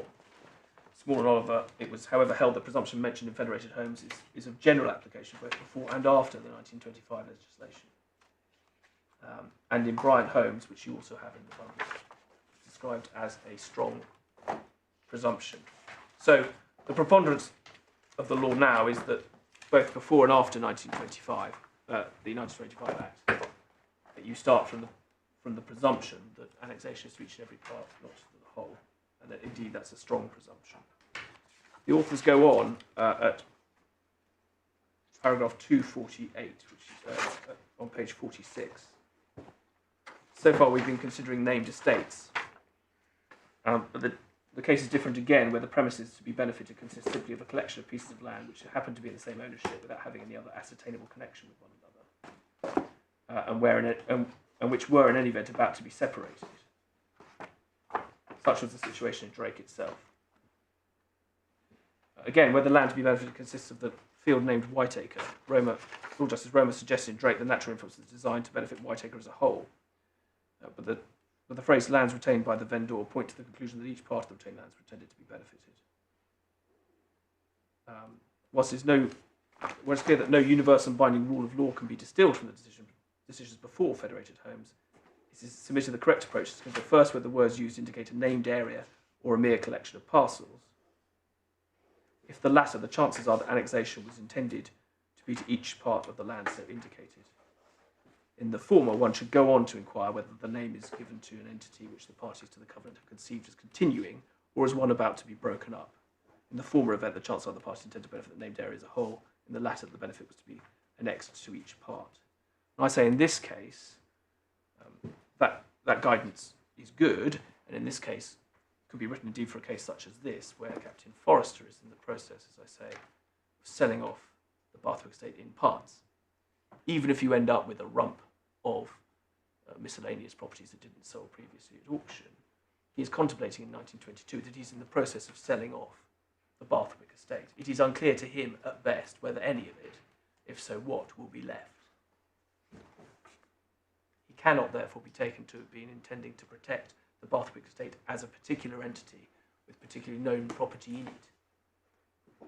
What he is doing, he fits exactly within the description of the authors here, which is of an area of land which is being broken up, or a former estate that is being broken up, or is potentially being sold off in parts, which is what has been undertaken here.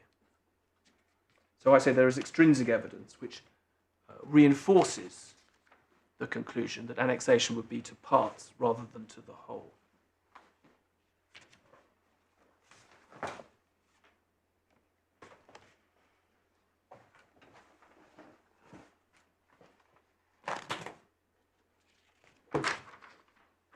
And your Lordship, relatively briefly, lastly, on the third of the three areas in which the appellants based their case, which is the question of whether the land benefited has to be easily ascertainable. I say four things about that. I say, firstly, it wasn't introducing a new test, just as the judge below found. It's the question of conceptual clarity, not some further investigation as to how easy it is or not to gather evidence as to whether or not particular properties fall within the benefit of the covenant or not. Secondly, alternatively, insofar as it was some sort of new test, the ease of ascertainability, in particular, then it was obiter, it was unnecessary to the decision of Crest Nicholson.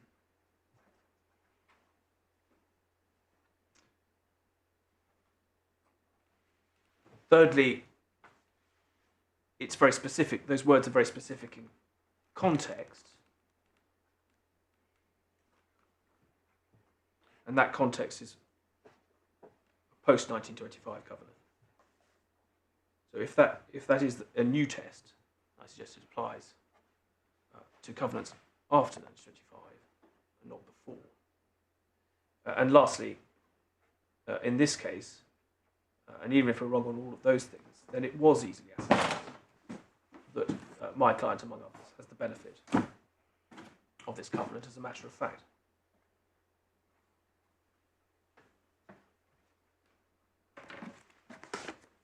Taking the first point, it's not a new test. What one finds in the authorities, indeed, other than Marquess of Zetland and Crest Nicholson itself, is the word easily doesn't appear anywhere. So the word used is that the land to be benefited must be identifiable. That's the word used in MCA East, Dano against Cadogan, Mars and Easter of the cases in the bundle before you, or just simply ascertainable without the word easily before it. So that's Mohammed Zadeh, which is in the bundle before you, and Formby against Baker, which is also in the authorities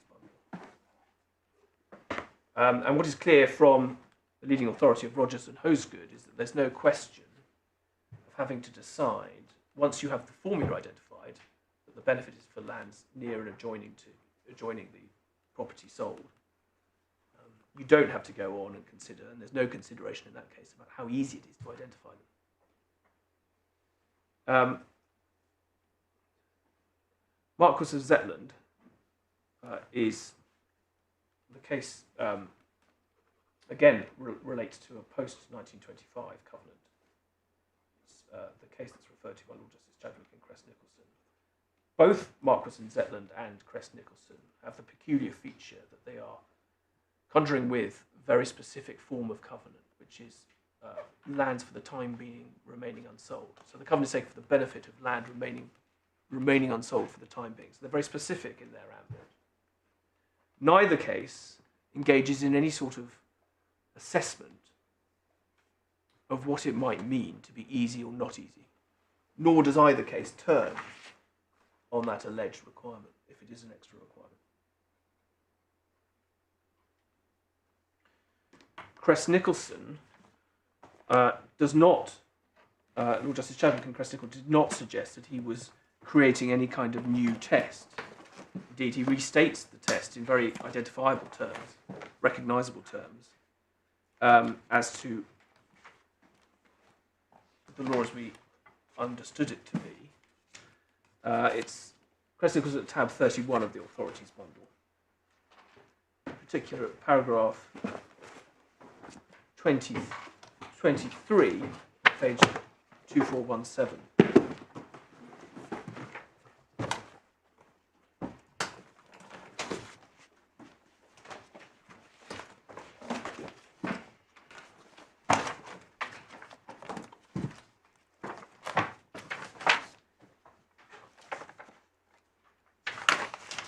Under the heading Annexation, at paragraph 23, the second hole punch, it says, in covenants made before 1926, it was necessary to show, by construing the instrument in light of the surrounding circumstances, that annexation of the covenantee's retained land or some part of it was intended.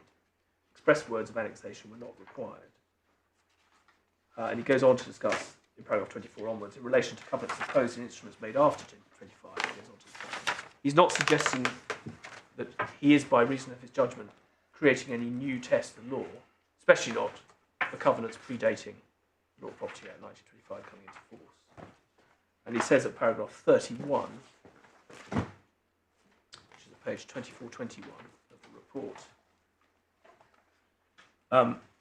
in reference to federated homes, he says it's clear from Lord Justice Brightman's reference in the federated homes case, Rogers and Hosgood, that it is sufficient for the conveyance to describe the land intended to be benefited in terms which enable it to be identified from other evidence. In Rogers and Hosgood, the covenant was given for the benefit of the vendors, their heirs and signs. That's coming under them. What he doesn't suggest is there any sort of new test or new requirement. I mean, he puts it the other way, doesn't he? When you come on to paragraph 33, he says, well, nothing in federated homes takes away from the pre-existing requirement that it be easily ascertainable. Yes, clearly that is what he says, and yet that test is just not apparent from any of the legion of cases. Well, it is from Marquess of Zetland.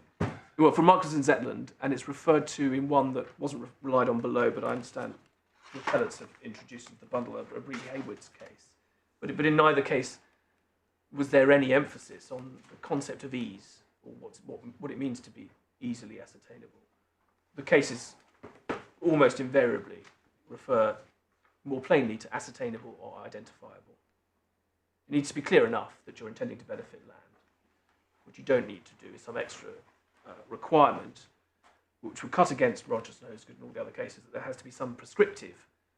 Here's a list of the people who might enforce against you, or some other form of words like that, or some other process by which you get to that list with a click of fingers. How are we doing? I'm towards the end of my submissions. I've not been pressing you because I was conscious that you were slightly shortchanged. I'm grateful. But we do need a reply. Yes. The ratio in Crest-Nicholson comes at paragraph 45 onwards, at page 24-27. Yes, Mr. Moffat, sorry to interrupt you, but the Lord reminds me that there's the issue of indemnity costs, which no one's touched. Yes. As my learned friend hadn't made any submissions on them, I hadn't allowed time. Well, I hadn't allowed time. In the sense that we think I can make my submissions on those, but clearly time is pressing. I haven't allowed time. We have got detailed written submissions about those. I mean, I for my part. I suppose in one sense it's a question that arises at cost stage rather than necessarily now. Well, I think, as I understand my learned friend's position, it is that if the appellants are successful, they invite you to revisit costs. Yes. Yeah. However, they do not invite you to revisit them prior to a particular point in time, which they say is clearly appropriate that my client should have indemnity costs up to a particular point in time. The question might then arise whether a client should have costs thereafter, and on what basis. If my client is successful, there might be a question of whether they should be on the indemnity basis for this process. Are you all content, given that we've got your written submissions about them as far as we've got to say that in the event that it arises, each of you will be entitled to give further written submissions about costs once you know the outcome of the Yes, that's very sensible. Right. Excellent. Sorry to interrupt you, but let's just let me hear what you want to finish up with. I was supporting my submission that the concept of easily ascertainable, if it is a separate concept. You've been attempting to talk your way out of Crest and Zetland. And that if the word easily imports some new and different test. Firstly, I say it doesn't, and I've made my submissions on that. It doesn't mean any more than the law did before, and yes. Lord Justice Chadwick seems to contemplate. If it's in fact, new, there's no change. It would be only post-25.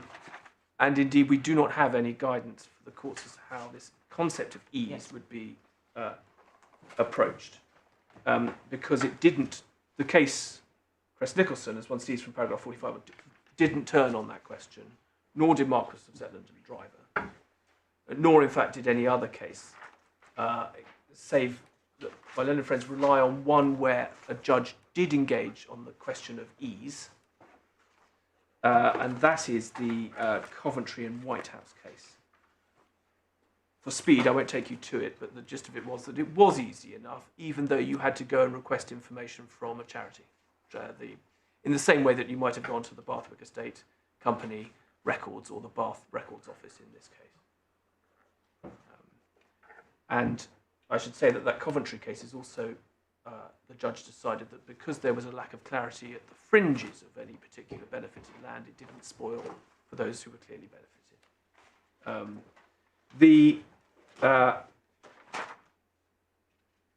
There are reasons perhaps, and Lord Neuberger in his lecture that's at tab 50 of the bundle, particularly at paragraph 55, suggests why this the words easily ascertainable are seemingly plucked from the obscurity of Marquis and Zetland and Driver, where they'd sat for a while not much done with them, and become elevated to some new principle post in Crest-Nicholson. It's a reaction to federated homes, that this was an alarming progression of the law, that statutory annexation could occur so lightly, and that Lord Justice Chadwick's aim in rejuvenating the Marquis and Zetland comment is to restrict, perhaps, floodgates of annexation where it isn't intended. Of course, we're in a different situation here because the intent isn't implied by statute. We have the words within the conveyance itself, successors in title, showing a deliberate intention to annex to the benefit of the land in this case. I've said it's easily ascertainable in this case. We know a great deal about this property belonging to Captain Forrester. There's no evidence that it was difficult to find. Well, you've set that out in some detail, helpfully in your skeleton argument. I'm grateful. And indeed, one gets very shortly, and one could even, with a Google search, quite quickly find information about the 1924 agreement. And of course, every property listed for sale in the 1924 agreement was a property that was owned by Captain Forrester, and one may safely conclude also owned by him in 1922, because they appear in previous auctions, but of course it's part of what was formerly the Bathwick estate. So to find out who has the benefit of this covenant, one quickly arrives at the 1924 agreement, the list of properties sold to the Bathwick Estate Company at that time. If your name's on the list, you have the benefit. And that, I say, couldn't be clearer. Well, at the risk of making you take even longer, can I just ask this? It's the point I touched on with Mr. Hutchings. We see that the covenant is with the vendor, his successors entitled and assigns. The vendor is Captain Forrester. And Captain Forrester dies and is followed by his son. How does the son get the benefit of the covenant?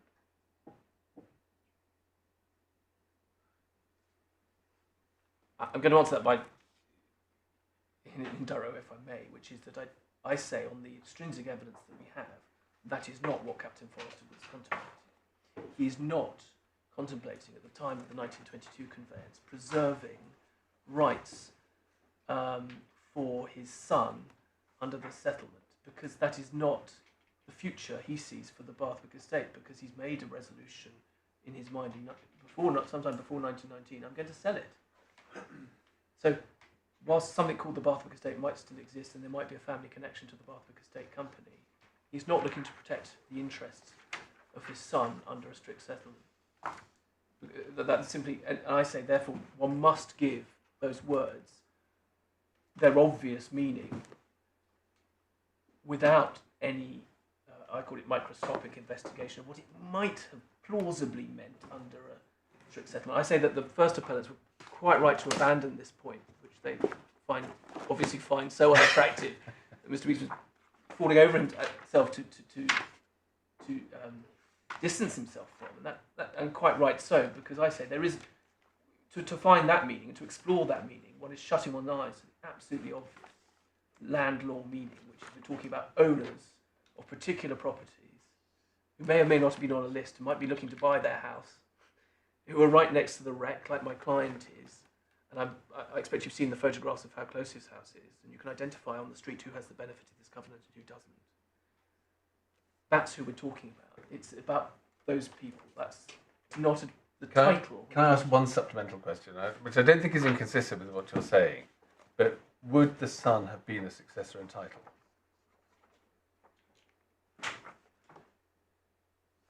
It would have been an unintended consequences based on what I've just said, because if I'm right, Captain Forrester is contemplating successors in title who are akin to the persons with the benefit of the easement in Clause 1. They're individuals who may be tenants of his at the current time. They may become freehold owners by purchase. That he is not contemplating protecting the rights of his son. They're winding it up, this trust, in one way or another. That is clearly what he's intended to do. We don't know the circumstances as to why he decided he'd sold the whole estate, and then in part, but clearly it's the end of the road in his mind. That is not, I say that's a far-fetched, remote construction. And what we're looking at here at the end of the day is to find whether the judge erred somehow, either in law in his approach to construction or the way in which he balanced the factual matrix that applied it to that.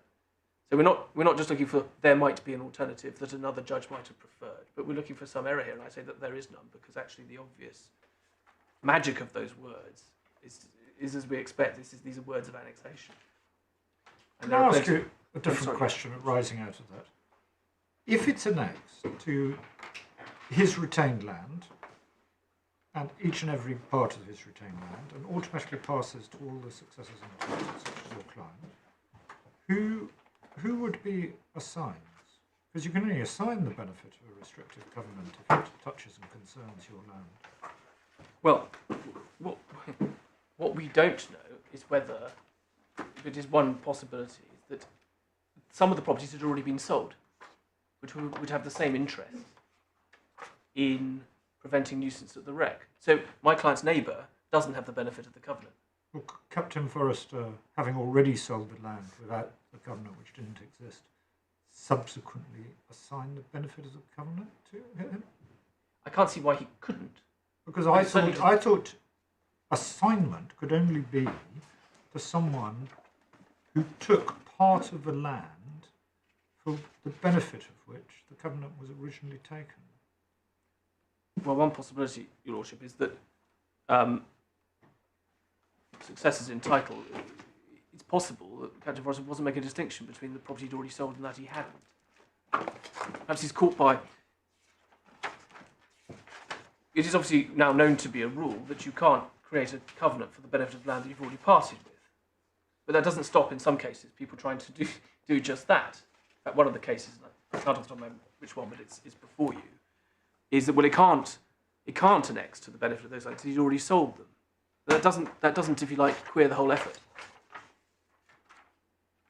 If he didn't create in the individual conveyances of all the plots that he'd sold prior to 1922 the benefit of a covenant, a restrictive covenant that he hadn't yet imposed on the wreck, because he did it because of the sequence in which the conveyances happened. But perhaps he intended to convey it to others so that they would have that benefit too.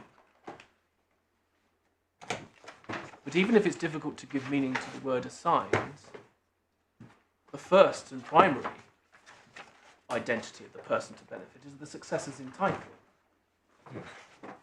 So the latter, any uncertainty about the latter, I say, doesn't prejudice the clarity of the former. Thank you. Unless I can assist.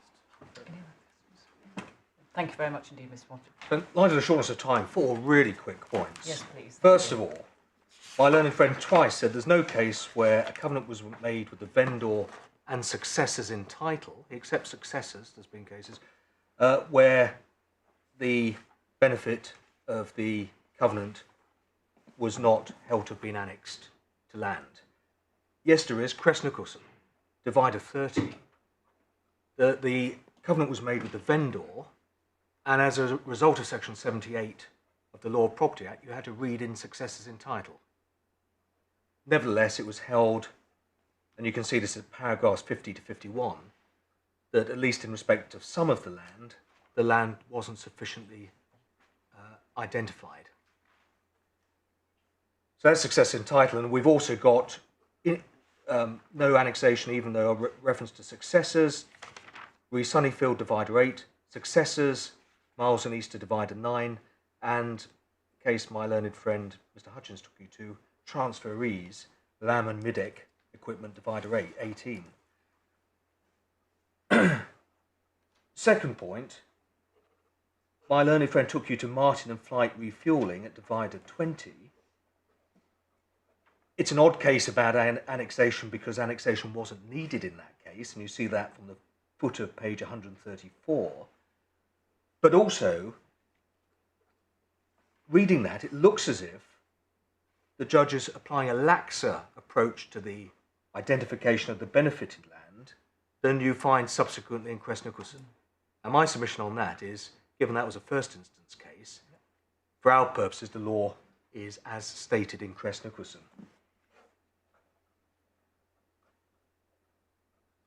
Third point, my learned friend took you to Federated Homes, and it's correct to say now if you've got annexation to the whole, you expect annexation to part. I'm sure you've got this point, but we're making a different point, that if there's annexation to a named estate, that you'd expect to if it's the vendor and successors in title of a named estate, you're looking for an owner of something that can be characterised as that named estate. I'm just saying it's a different point. Finally, just touching on a point made by my Lord Justice Nugee at the end, an annexation of the benefit of a covenant has to be contemporaneous with a transfer of the land. I think that may touch on something you said. But apart from that, the only other thing is the answer to the question which Lord Justice Newey put to me this morning that I couldn't answer is in Silman and Blackman. Would you like me to pass up that authority, or are you... I always refer to another case, and I can do that. Yes, please. Yeah. And it also provides a sort of rationale for... Has Mr. Moffat's team had a look at this? Not yet. I hadn't had a proper chance to... I was conscious that reference started to be made to it, and it wasn't in the bundle. I hadn't had a proper chance to read it until this afternoon during the hearing. That's why I didn't...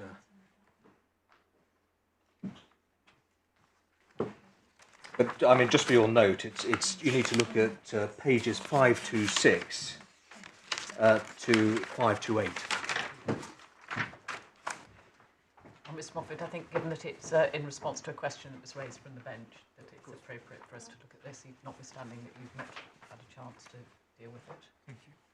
So unless there's anything else, they're my submissions in response. Thank you.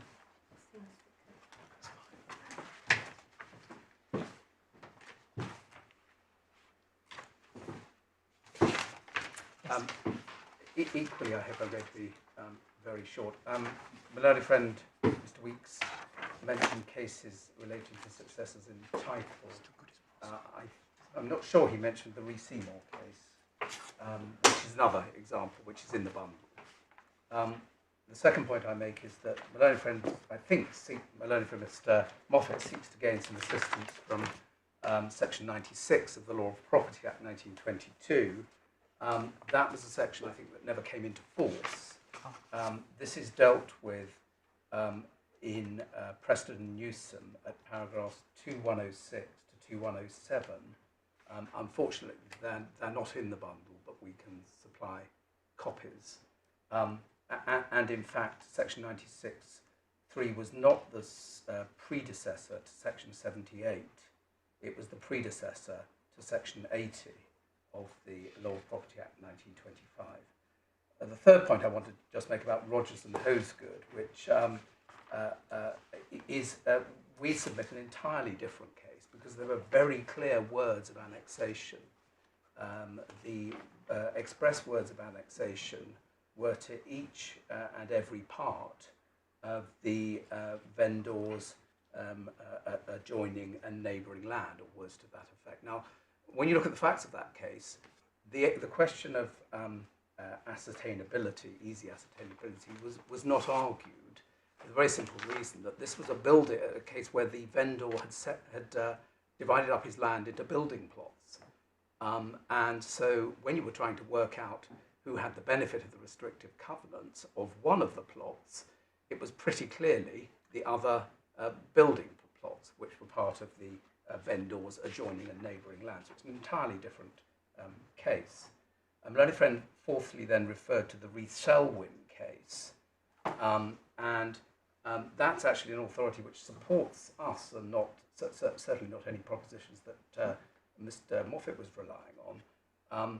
At page 684 to 685 in Selwyn, Mr. Justice Goff considers what would have been the position had the word neighbourhood been used in the covenant rather than neighbouring land.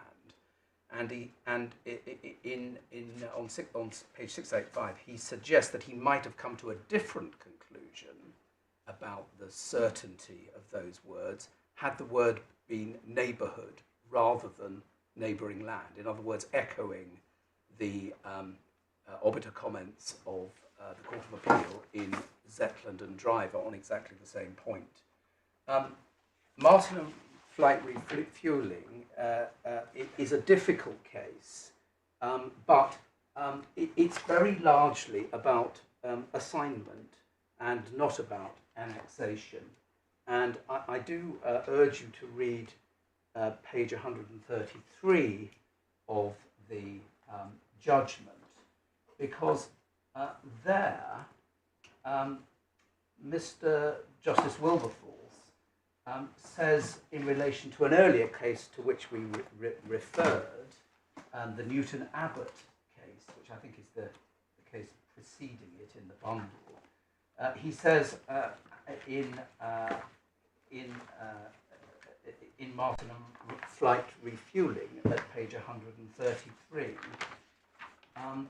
that he finds nothing in that case to object to. Now, if you look at the Newton Abbott case, that was a case where annexation was argued in circumstances where an ironmonger sold a bit of land opposite and took a covenant not to that the land should not be used for the business of an ironmonger's. There was no reference in the conveyance to any land for which the benefit was made, only a reference to the land out of which the estate was being transferred at Devonia. Now, what Mr. Justice Wilberforce says in Martin is that he finds it a helpful case, but he finds it a helpful case on the question of assignment. He's not there dealing with the question of annexation, but he does say that there is nothing in the case which he would question. What that case shows is that the test in terms of ascertainability of land is different where one is dealing with assignment than where one is dealing with annexation. It is stricter in relation to annexation than it is in relation to assignment. That's just a historical anomaly, but it is a fact. Finally, in response to Mr. Moffat's points about successors in title and assigns, he relies, I think, on the fact that the estate was being broken up. And of course, that's a matter of, first of all, of speculation. But one has to bear in mind that the interpretation of those words is an objective exercise. The courts can't look at what Mr. Captain Forrester's subjective intentions may have been. The question is whether objectively, on the evidence we have, those words can be interpreted as Mr. Moffat suggests. And we say the better interpretation is that successors in title either and assigns either refers to successors in title to the limited life interest that Captain Forrester has, or alternative, as my Lord Justice Newey suggested, to successors in title to the settlement. In other words, the first successor being the son. The words may be not as clear as they could have been, but nevertheless, that on the evidence we have, objectively judging those words, is the best interpretation we can give them. Finally, just on the question of easy ascertainability, and I appreciate this is not something that we drew your attention to in opening, but in case it assists, can I refer you to page 449 of the bundle? Sorry, that's the supplemental bundle, 449. Which is the result of the defendants' researches. And this is not something we take an issue with, because in evidence below, obviously. And what it shows, according to the evidence of the defendants, referred to in Mr. White's witness statement at page 56 in the same bundle, what this shows at page 449 is the land, apparently, after the researches that have been carried out, that remained in the Bathwick estate title as at the date of the conveyance, as best one was able to decide that or divine that. Now, that's as a result of researches, obviously, that have been carried out at land registry and other sources, including the records offices. Now that's a pretty disparate area and contains a disparate collection of properties. Now, question: would that have been easily ascertainable in 1922? And we say that plainly that is not the case.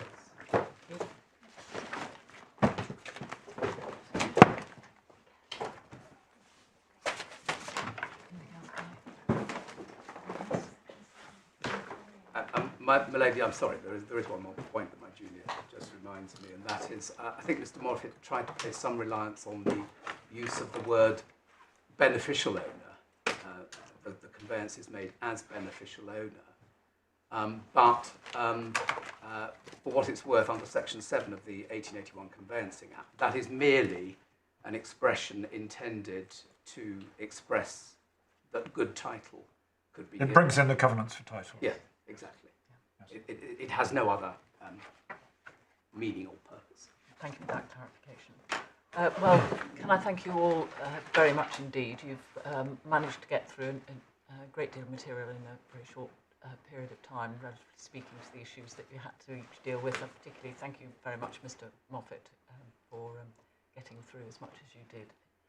We were assisted greatly by the extensive skeleton arguments, and it's very clear to me that the junior counsel and solicitors and everyone sitting behind have worked extremely hard in this case, and I'm very grateful. So we will be reserving our judgments. You won't be surprised to hear we're not embarking on extemporary judgment now.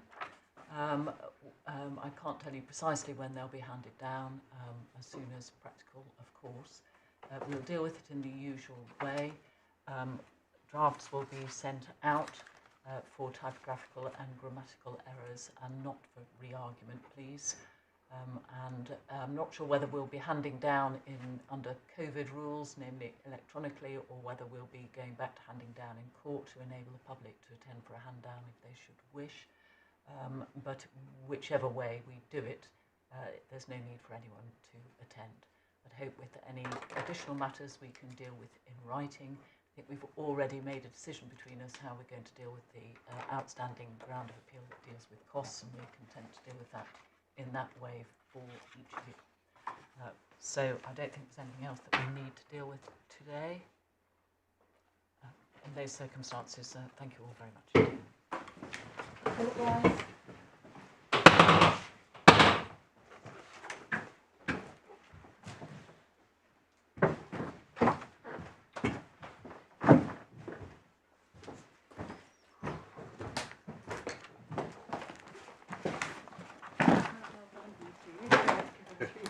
And you will take your boxes with you. Don't leave any boxes behind, please, because we're going to lock the door in 5 minutes. And also, there's a bin over there. Just like to put my rubbish in there as you go out, please. Well, I'm now sitting thinking about all the points I wasted time. Well, bad